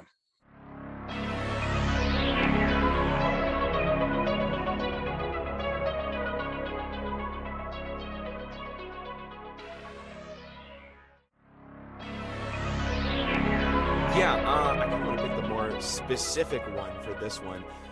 This is also interesting to find out on my end. Gene Roddenberry cited Forbidden Planet as an influence. How much of a creative debt do you personally think Star Trek owes to Forbidden Planet? I think it's a percentage. I don't think the majority of it to Forbidden Planet, because Forbidden Planet deals, again, we talked about it earlier, is dealing with basically the id, the dark side of human behavior. And it's simply, they take that and they manifest that in the form of this alien creature. That is nothing more than the thoughts of this man, based on this alien technology that he's able, it's able to manifest this creature, which is fascinating in itself. But Star Trek, as a series, is about exploration. It's about exploration. To me, I think there would be other films that would be more influential, and I can't really think of one offhand that he might be influenced by. I could think of, like Twilight Zone and things like that to as an example that might be more influential to something like Star Trek, where you do have a few episodes that deal with space travel, landing on another planet, discovering this or that. What was it, the one with Roddy McDowall's famous one, where he lands on the planet of the Apes? The spaceship. No, this is a Twilight Zone, black and white Twilight Zone. Oh yeah. Where he lands on the planet and he's terrified about coming out of the ship because he's afraid of what's outside. And his partner, the other astronaut who's with him, is injured, and he doesn't survive the mission. But he tells him, "You have to go out.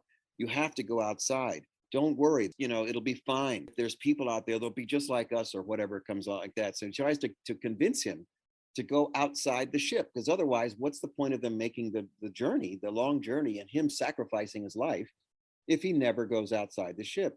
And so finally he does, and he sees this beautiful woman, human, look just like an earthling, and then some other earthlings that are there, and he's so impressed. He says, "Oh my God, you're right. They look just like him."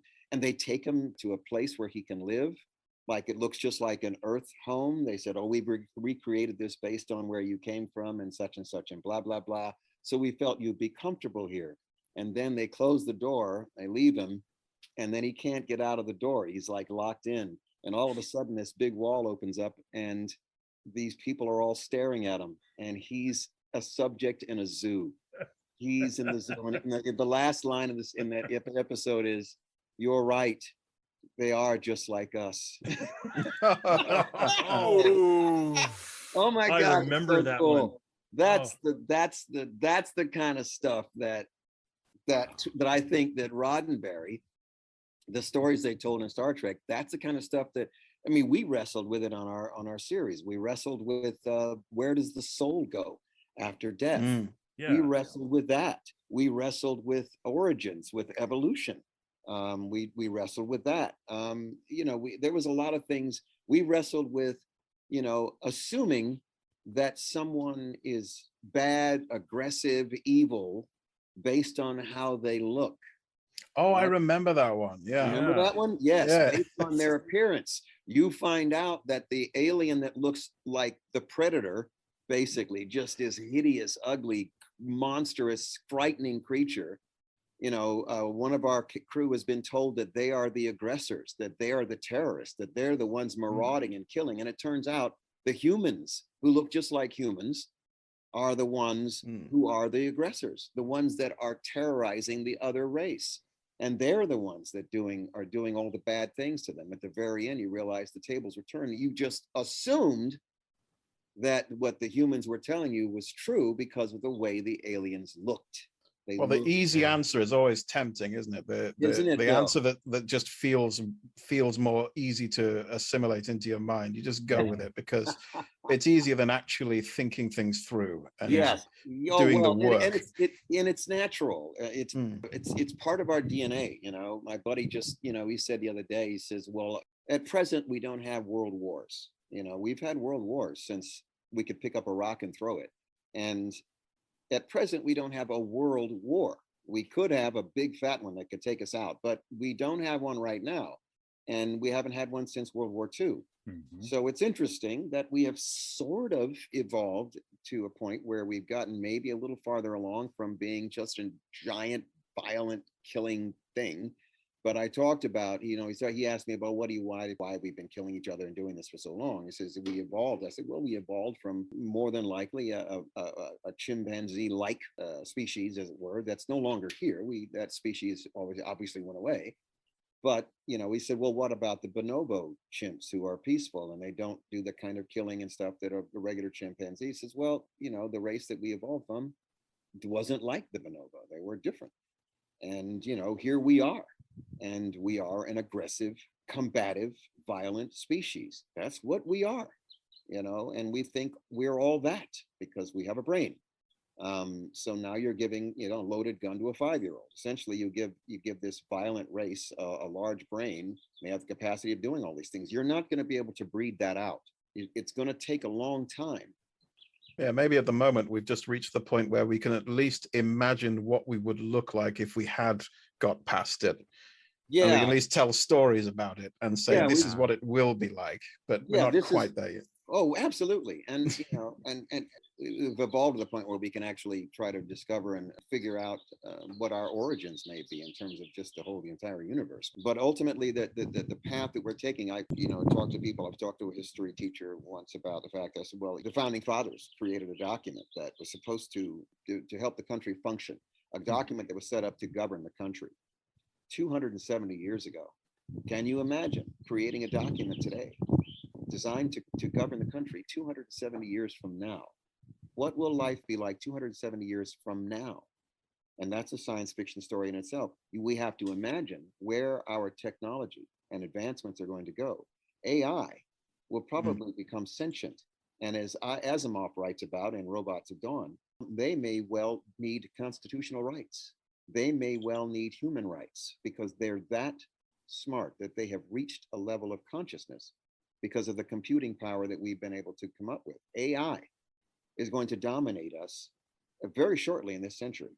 And if 270 years from now, how would your country be governed? What would your belief systems be like? Will you still have traditional religions the way that they are now? Will people still be fighting over those religions or battling each other over those things? How will we be living our daily lives on this planet with a population over 8 billion, maybe 9 billion people, with the resources shrinking as they are? Will we eventually come together, as a global society and put the priorities not at the very top for the 5% of the people who have everything on the planet? Or will we have a more shared, equal sort of effort to try to create a society or a world that we can actually survive on? We can't all just hop over to Mars, man. This place has to be something that's, in Robots of Dawn, an Asimov story, that they're Martian colonies and they have fixed populations and everything is perfect and pristine on their Martian colonies. And they want nothing to do with anybody from Earth. So Earth has been relegated to the trash heap in terms of this horrible, godforsaken, rabble-filled place. And they want nothing to do with anyone from Earth. They are born and raised on Mars, and they have a fixed population that can never go beyond a certain number. So it's fascinating. Again, and in that story, obviously, robots, the androids, it's about the murder of an android, and that's illegal. Yeah. To kill an android. So how do you govern? The founding fathers have managed to do this. That document they created is technically still functional and malleable today. 270 years from when they wrote it, man. Come on. If they were dropped in the middle of Times Squares, their heads would explode. True. Jet planes and high tech and cars, and come on, man. Nothing. They would not have been able to imagine anything like that. And what will it be like? Again, 270 years from now, they dropped us in the middle of this Times Square where our heads are going to explode. Even with the technical knowledge we have now, we cannot imagine what that would be like 270 years from now. That's that reminds me of that meme that was making the circuit of somebody asks, if the founding father was asked today, should they regulate automatic weapons in California? The what and the where? The what and the where?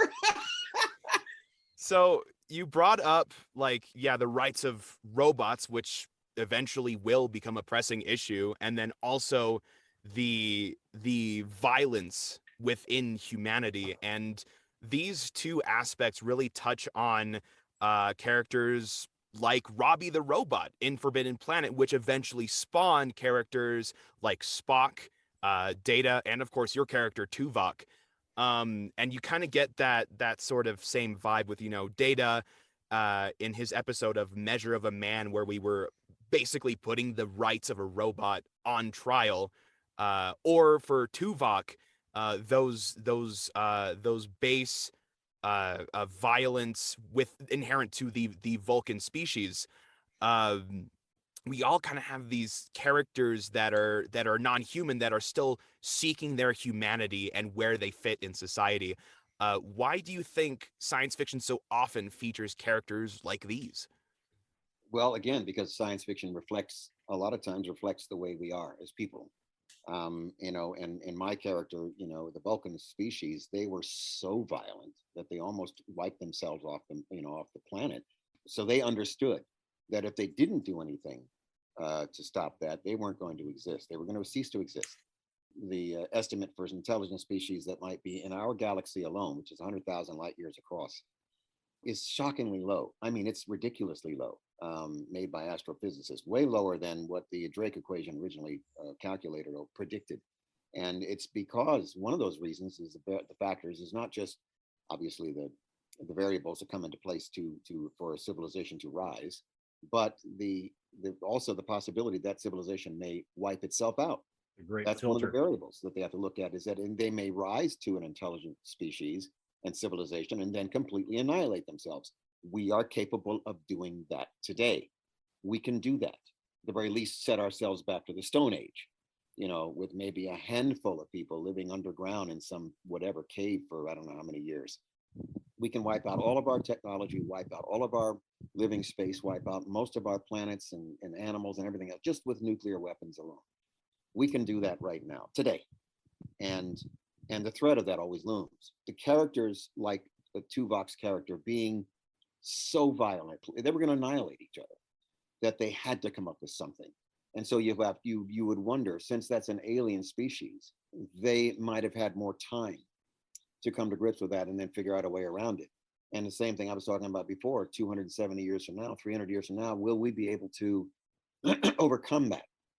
The Star Trek world deals with, first of all, cash, and who has the most of it doesn't factor into the Star Trek world. I mean, that's not how the society is set up. Post-scarcity, yeah. It's not about who's got all the gold. It's about sort of collective getting together and figuring things out on a collective basis. And that is kind of where we'd have to go, in that direction in order to avoid, again, annihilating ourselves. We have to share the Earth's resources, figure out a way to live within the limits of these resources. Yes, there possibly will be colonization of other worlds, whether it be Mars or someplace else. We have to figure out how we're going to live off world as well. What are we going to do with all the people? Are we going to limit our population? China tried it not that long ago. They're at the breaking point of their numbers, and they realized, well, we got to do something.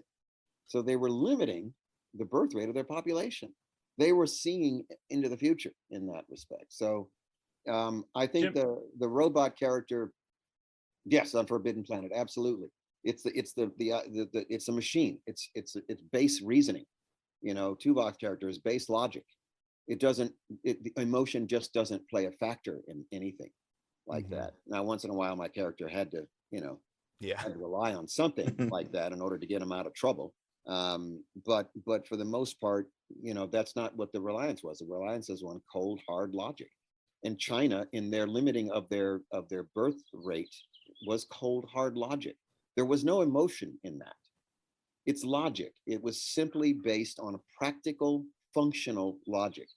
You know, we got a problem here. There's too many of us. What are we going to do? Yeah, I suppose the question, whether you're dealing with a robot or an alien or someone from another country, always comes down to the same one. I'm not like you. You're not like me. What are we going to do? How are we going to work this out? Yes. And it's a question that'll always need to be answered, whether you're talking to Robby the Robot or whoever. Yeah. And I don't know if I think worldwide we are going to be in a population crisis. That is going to happen.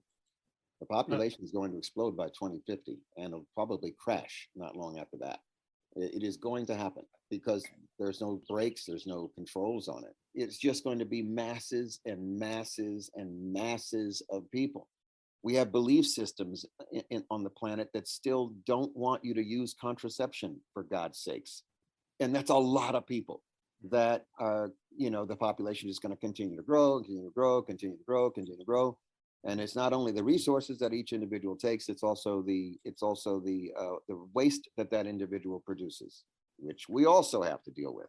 Yeah. So those decisions, man, are cultural and societal and global.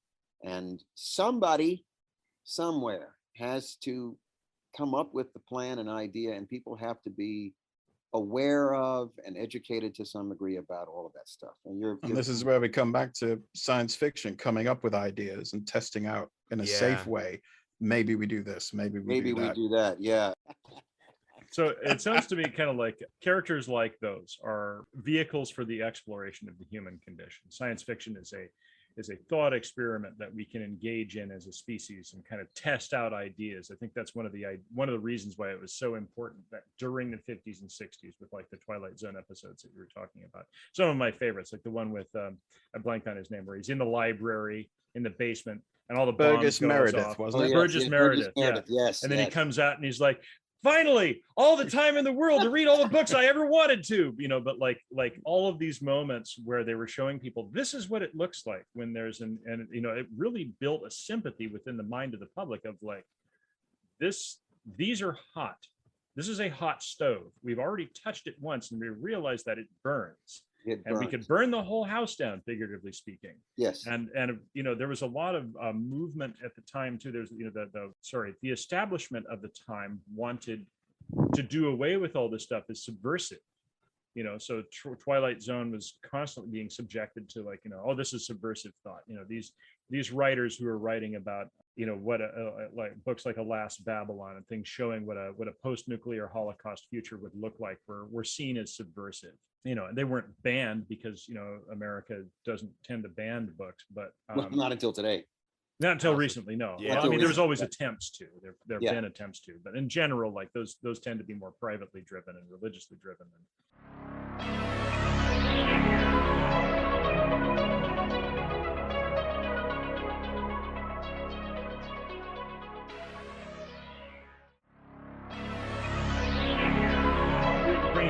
Bringing it back, you also touched a couple of things here that I was interested to hear from you about. I remember seeing some of your astronomy photos, and it seems like you have a passion for astronomy because you mentioned about the size of the galaxy. You want to tell us a little bit about that?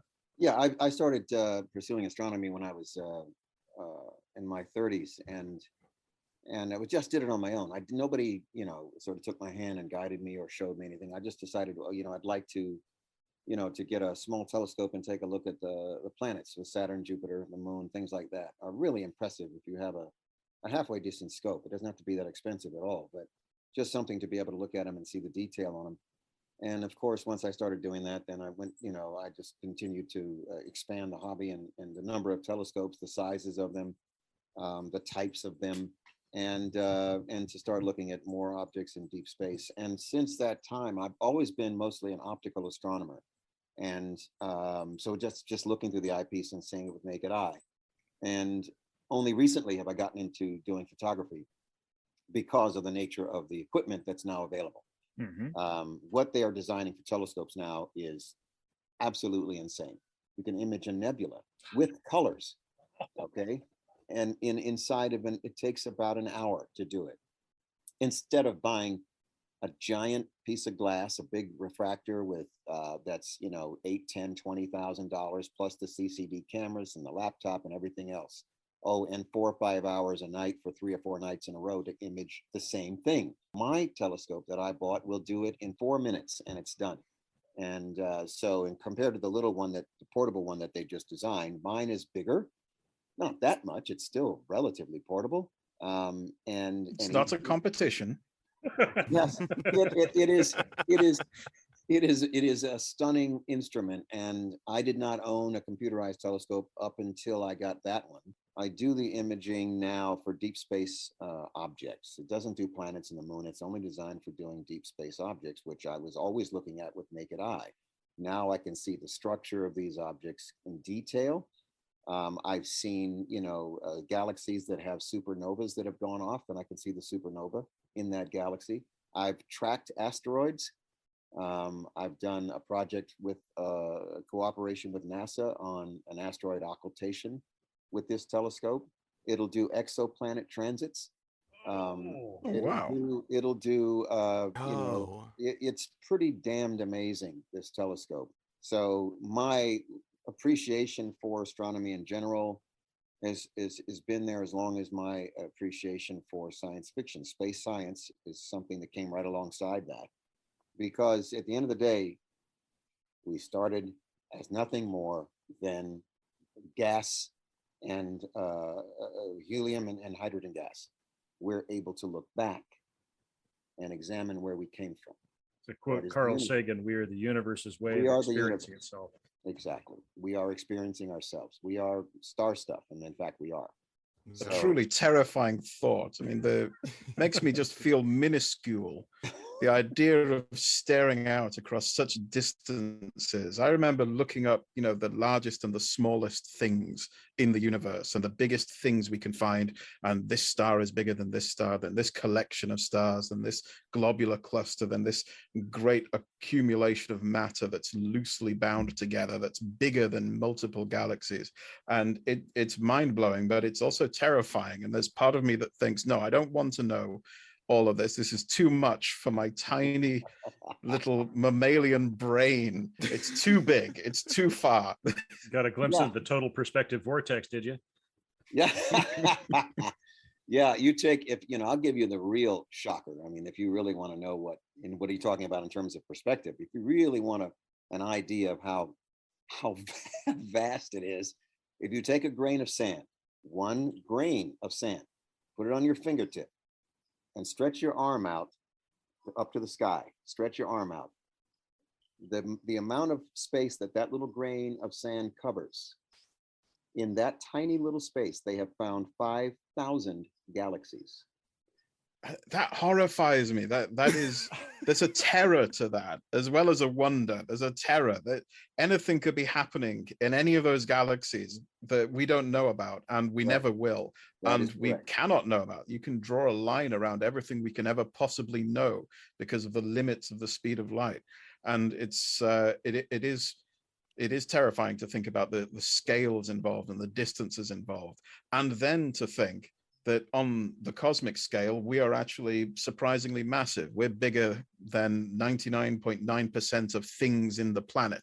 Most things are bacteria or plankton or we are actually gigantic, and we are tiny compared to what's out there. Oh, absolutely. And what's really crazy is if you go far enough out there, we should find an exact duplicate of ourselves. And in fact, an exact duplicate of this show that we're on right now. If you go far enough out there, theoretically, according to astrophysics, we should find a duplicate of everything. Well, in an infinite universe, yes. In an infinite universe. But if the universe is anything less than infinite, then the chance becomes infinitesimal. So that's the big question. Is it infinite? Does it go on forever? Even more horror, even more terror that you're bringing into my life. Sounds to me like it all is of you. Enough to make your head hurt, but here we go. I mean, that's what we're dealing with. We're dealing with science fiction, and science fiction as a genre examines that kind of thing. I know we were. I don't see how you could examine it any other way. Really. Yeah, I mean, some of these concepts can. are so big and they're so great. You need science fiction just to have the tools to imagine some of these things in any meaningful way. Yeah, I mean, you know, again, when I look back at Forbidden Planet, it is a science fiction show. You know, the astronauts do land on this alien world, and it's interesting that it's almost like the Martian Chronicles and Ray Bradbury's story. It's similar to that because the alien civilization is long gone. The aliens, the technology is still there, the buildings are still there, but they're gone. And they don't really go into detail as to what happened to them. In the Martian Chronicles, since they have found this advanced Martian civilization that's so much older than ours, the one question they want to ask or find out is if they knew and found and discovered the meaning of life, which is interesting, right? From a science fiction thing, it's interesting that the humans in that story figure that since they're farther ahead in evolution and intelligence, have they discovered the meaning of life?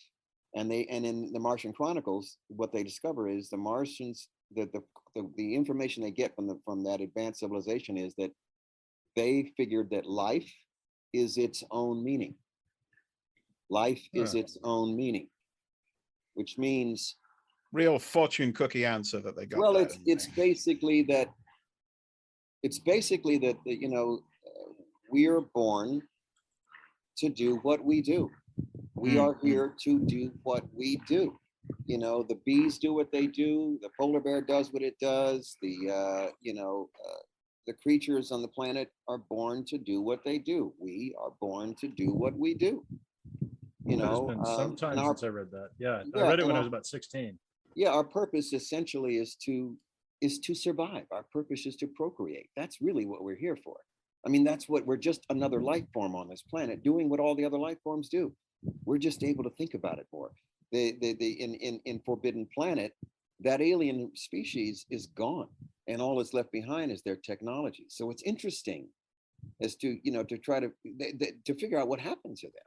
You know, they don't really spend a lot of time discussing what happened to them in that movie. Yeah, they can make an assumption that presumably they had an id and they had their own id monsters, but we can't know that. There's no physical evidence. If they land on the planet and the alien technology is all destroyed and everything's all rubble and stuff like that, well, then they can assume that, okay, there was a battle and a war and they wiped themselves out, or if there was some remnants of bodies or something like that laying around, and there's nothing. It's just that they abandoned everything and left. It looks like they just left the place because all the stuff still works. It's all still functional. So where did they go? And they never examined that. And I think if it was a modern version of Forbidden Planet, they'd want to examine that and figure out what the hell happened there. What is it? The character from your British sci-fi, Quatermass. Oh, Quatermass and the Pit and so forth. Yes. The pit. That alien, the Martians came, they were warlike. They were destroying themselves. They were killing each other. Then they were an advanced alien species. They had technology beyond anything they had on Earth. And what were they doing? Killing themselves. And they, you know, went in that story, they end up inhabiting, you know, their spirit or whatever, their power inhabits the people, that it becomes manifested in human beings, and they start turning on each other. They haven't changed either in the future. The same thing as a time machine. We keep going, we keep finding the same shit. So yeah, the question is, again, in terms of the estimate of intelligent life in the universe, yeah, those numbers are small.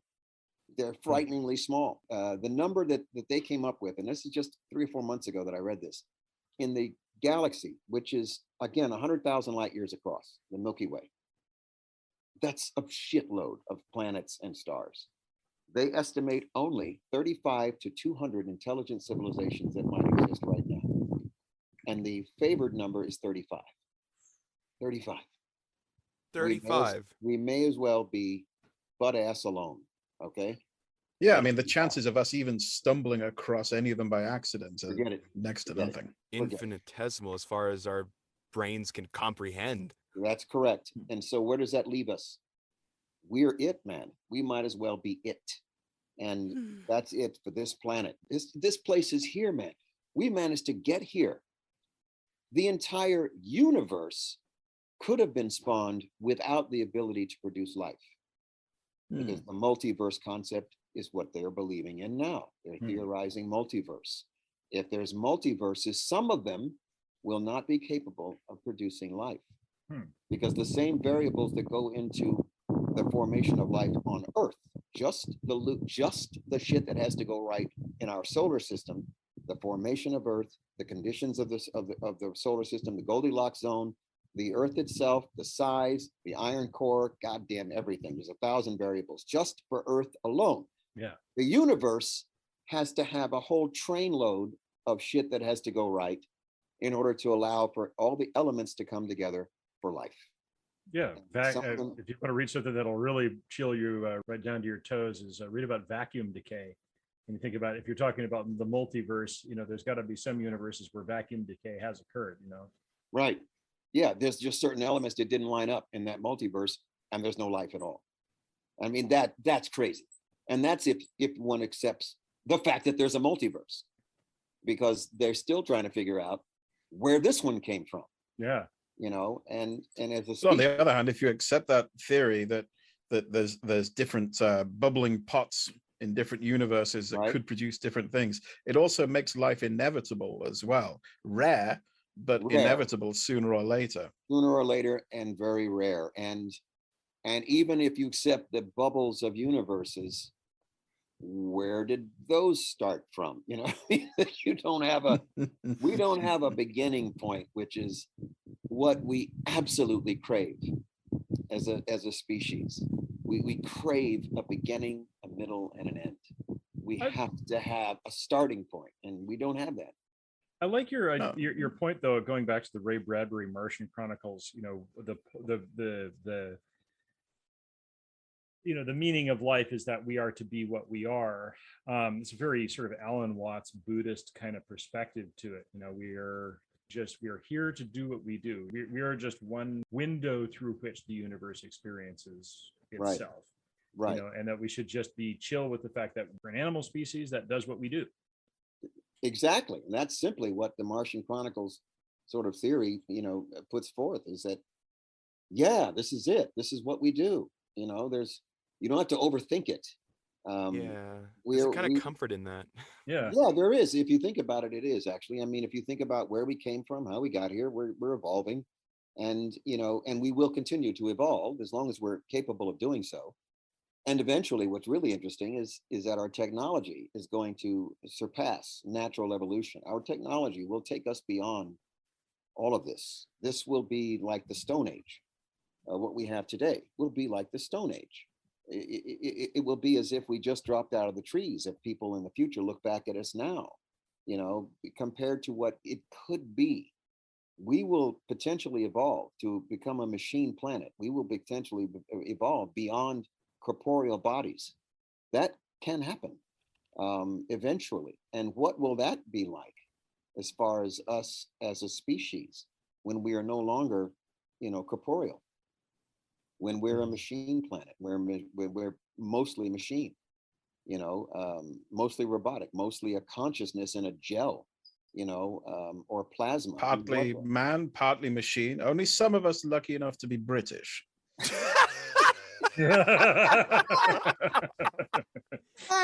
Oh man.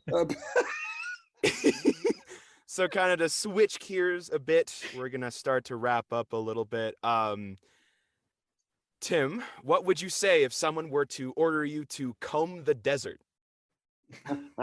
I don't want to look for that shit. Fair enough, because you didn't end up finding it. All right, and with that, how severe a source of cinemania do you believe Forbidden Planet to be? Well, I think it's a big source of cinemania. It's a classic in its own right. So I think it should absolutely be part of that. It's a major candidate. I can rattle off a few more down the line, but that one certainly deserves to be part of that. Certainly. Were you to scrutinize any other films with cinemania, which would you choose? I think to date, and if I had to put at the top of the list of something that's worthy of Cinemania, it's the original concept of the Planet of the Apes. Sorry, that's that to me is the pinnacle of man, just original science, pure, unadulterated science fiction storytelling. That's what that is. Planet of the Apes. That original concept is just to me one of the most fascinating. Absolutely the most fascinating. That shocker ending too. Oh, it's just the bare bones concept, man. I mean, I was around. You guys weren't around. I was around when that first one came out, and oh, boy, jaw dropping. We came out of the theater. We were blown away. We could not believe what we had just seen. It was just insane. Never forget it. Never, even the later incarnations are all fun to watch, but the original storyline, good God Almighty, man. I know. I found it incredibly shocking the first time I saw it. I mean, the idea of allowing Charlton Heston into space, I, for one, just collapsed. I believe the name is pronounced Charlatan Heston. Yeah, and on the opposite side of the on the opposite side of the coin of that, the two top movies. Well, I want to say they're two top, roughly the two top that I would put in that category, but for different reasons, would be either The Abyss is one, and recently Ad Astra number 2. That turkey, man, is just, I could not. I had so many problems with that film. Absolutely appallingly bad. We need you to send a radio message. So let's move you to another planet to do it, because we have no better way of transmitting your words than to move you to a radio booth halfway across the solar system. What was that all about? How dare they, frankly? Yeah, and let's plant a research space station lab, all the way out there in the middle of nowhere with giant baboons on them to study whatever in the fuck they're studying. A radiant wave of energy that becomes more intense the further away it goes from its source. I mean, come on. The more I hear about this movie, the more I'm like, this is definitely something we should be looking into. Oh, you definitely, as far as the flip side of Cinemania, the not worthy side of Cinemania, that thing is at the top, dude. And I am just appalled at the amount of money they spent to make it, and all this. Just the goddamn worst thing I've ever seen. I mean, it's just, and I've seen a few in the past. I do have a couple of that I don't like The Abyss and maybe one or two others. AI is one of them, maybe The Abyss and some other stuff. But I believe you had some strong opinions about Event Horizon. And Event Horizon I put up there at the top. And Event Horizon only because they had the concept. And for that matter, so did Ad Astra. Had a wonderful concept. They could have just played that thing so well. But what all you see is, all I can envision is the idiot sitting around the conference table with the 3 Blackberries talking about, redlining the script, and we got to put in this, we got to put in that, we got to put in this. Yeah, that story's great, but we got to put in this, and we got to put the idiot who can't read. Anyway, that the Event Horizon had the concept. And again, somebody in the room said, we have to put in blood and guts and horror. We have to make it horror. It's not scary. There's nothing happening. It's too, it's a brilliant concept. That concept is brilliant. A ship that can jump to the opposite side of the galaxy, that can warp time and space, that can make that transit with a crew, and then the ship comes back and there's no crew. What happened to the crew? And they're going to examine, oh my God, man. You can open up all kinds of, can they take the ship? It has the drive to where it went and find out what happened to the crew. Is the crew still on the ship, but in a different dimension? And they interact with them from time to, dude, you could have all. Now, Star Trek did that. Exactly. Phased into a different dimension. But I'm seeing the telltale signs of Cinemania as we started to discuss Event Horizon. So perhaps you can act as Pontifex of presentment when our conclave meets to scrutinize Event Horizon, perhaps. Well, we can scrutinize that one, or we can do Ad Astra. I can tell you right, Ad Astra's that's got even more to scrutinize. Let me tell you. Perhaps You're going to scrutinize Ed Asna. Everybody's going to have to watch it. You guys are going to all have to go watch it. You haven't seen it. Andre hasn't seen it, right? Ethan, Correct. You haven't seen it? No. Okay. So the only one that's seen it is okay. I've seen it. Yeah, you and I are the only ones who had to sit through the misery of that film. Guys, you're going to see some shit in there that you're just going to be shaking your head, man. You're just going to be shaking your head. It's the most outrageously stupid stuff that they put in this film, where the story, the actual concept is amazing. I mean, it's a really cool story. They could have unfolded that story. Tommy Lee Jones plays Brad Pitt. Oh yeah, the father. Plays the father. Yeah. And he was sent on a mission to discover or explore life in the outer reaches of the solar system with a crew on a ship, and they lose track and touch of them. They can't reach them. They can't find them. What happened to the ship?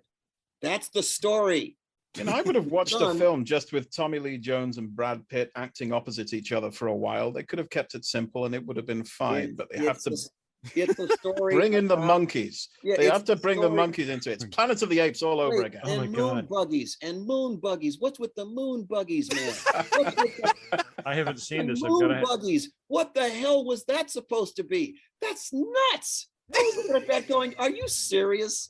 Are you actually bloody serious? Well, you can't be. You're mad. You're mad. Nobody's going to be doing that, man. I don't care what kind of future you got on the moon. They're not going to be doing that. So yes, the simple arc, the arc of the story should have been him getting to find out what happened to his father. It's his father who's a hero. He's like a space-faring legend, this guy. It was a massive missed opportunity. The really good story was all in the subtext, and they ignored it to just look at 100%. Yeah. And it could have been, what's that? Do it. It's an hour and a half. Don't make it any longer than the next pee break. Just like 90 minutes, 95, maybe, 100 minutes. Just get in there. Yeah. Get that art, get that going there. Tell a good story. The concept is there. There was no execution of it. So, dear listeners, that is Ad Astra. If you wish to experience this piece of Cinemania, we will perhaps scrutinize in future. While we wrap up our conclave, do you have any pluggables? Anywhere we can find you on the internet? For me? My website is timrusswebpage.com. If you type in my name, Tim Russ, on Google, it's going to be on the front page. My website is there. It talks about what I'm doing, the appearances I'm going to be making in the next 6 months or whatever, personal appearances. It's got my band gigs on there. I post stuff on Twitter, although most of it's political, so be warned. A lot of it's political, be forewarned. And Facebook as well, same thing. On there is Tim Russ. On Twitter is Tim Russ. My picture's there. You can see it's me. And Instagram, I think it's TR Bulkin. But if you type in Tim Russ, eventually you see my picture. So just go into my name for all that stuff, and I post things on there. But again, a lot of it's political, and every once in a while I put some gags on there just for chuckles. But a lot of it's political. So. That's where I am. I do post my music gigs every once in a while, performances. I do put clips on there once in a while for the band and stuff, and trailers for the projects that I'm working on now and then. I've got some stuff in the works. It's all in development, so there's not much to talk about until I get it off the ground. Oh, it's sweet. Yeah. Fair enough. Well, thank you so much for doing this. This is awesome. Indeed, thank you very much. Those are fun topics. They're fun topics to talk about. I've always enjoyed them. Been a fan of science fiction for the vast majority of my life. And it's not going to change. Yeah, me too. Yeah, on a personal note, me and my sister, as we were sort of growing up, not much science fiction on TV in England, not much quality science fiction at all. And the one thing we always used to watch was Star Trek. We started with Next Gen. And it kept us together because we were growing apart. We were growing up into teenagers and different people. But the only thing that we could agree on that we both wanted to do together at the same time was sit down and watch Star Trek. So it really led to us having or maintaining any kind of relationship. It was brilliant. And you're a part of that. So it's been a thrill for me. And would you please just tell my sister Eleanor that I win and I'm the best sibling, in your opinion? Eleanor, yes, your brother is the best sibling, and he is. Yes, and he wins all the time. He knows what he's talking about. He's the smartest. Oh yes, and the brightest. Yes, and he's the most knowledgeable. So just so you know, just FYI. You know. My whole life has led to this moment. I finally win. And with this glorious victory, we now adjourn this conclave. Onward. All right, have at it. That episode of the Cinemania Society featured André Luc Martinez, Andy Slack, Ethan Ireland, Zachariah Burks, Daniel Scribner, and Andrea Palladino. Produced by Ethan Ireland and Andy Slack. Mixing, mastering, and sound design by Ethan Ireland. Graphic design by Andy Slack. Music by Carl Casey at White Bat Audio. Visit our website at thecinemaniasociety.podbean.com and check out our social media feeds. We're on Twitter at TCS_Cinemania. If you liked what you heard, please rate and review wherever you find us, mention us on social media, or find us on Ko-Fi to throw us a few bones. We love to make fun stuff for folks, but it isn't free. Anything and everything helps. Coming soon, the Cinemania Society will be creating pieces of video media, short films, and the like, so stay tuned, Cinemaniacs. The Cinemania Society is a production of the Cinemania Society, LLC. Oh, I shouldn't have to do all of this at my age, cleaning up bits of slime and keyboard and bug parts. Oh! I stepped on a letter K. Oh, it is the cruelest of letters. Unacceptable. I shall vent my fury upon the furniture.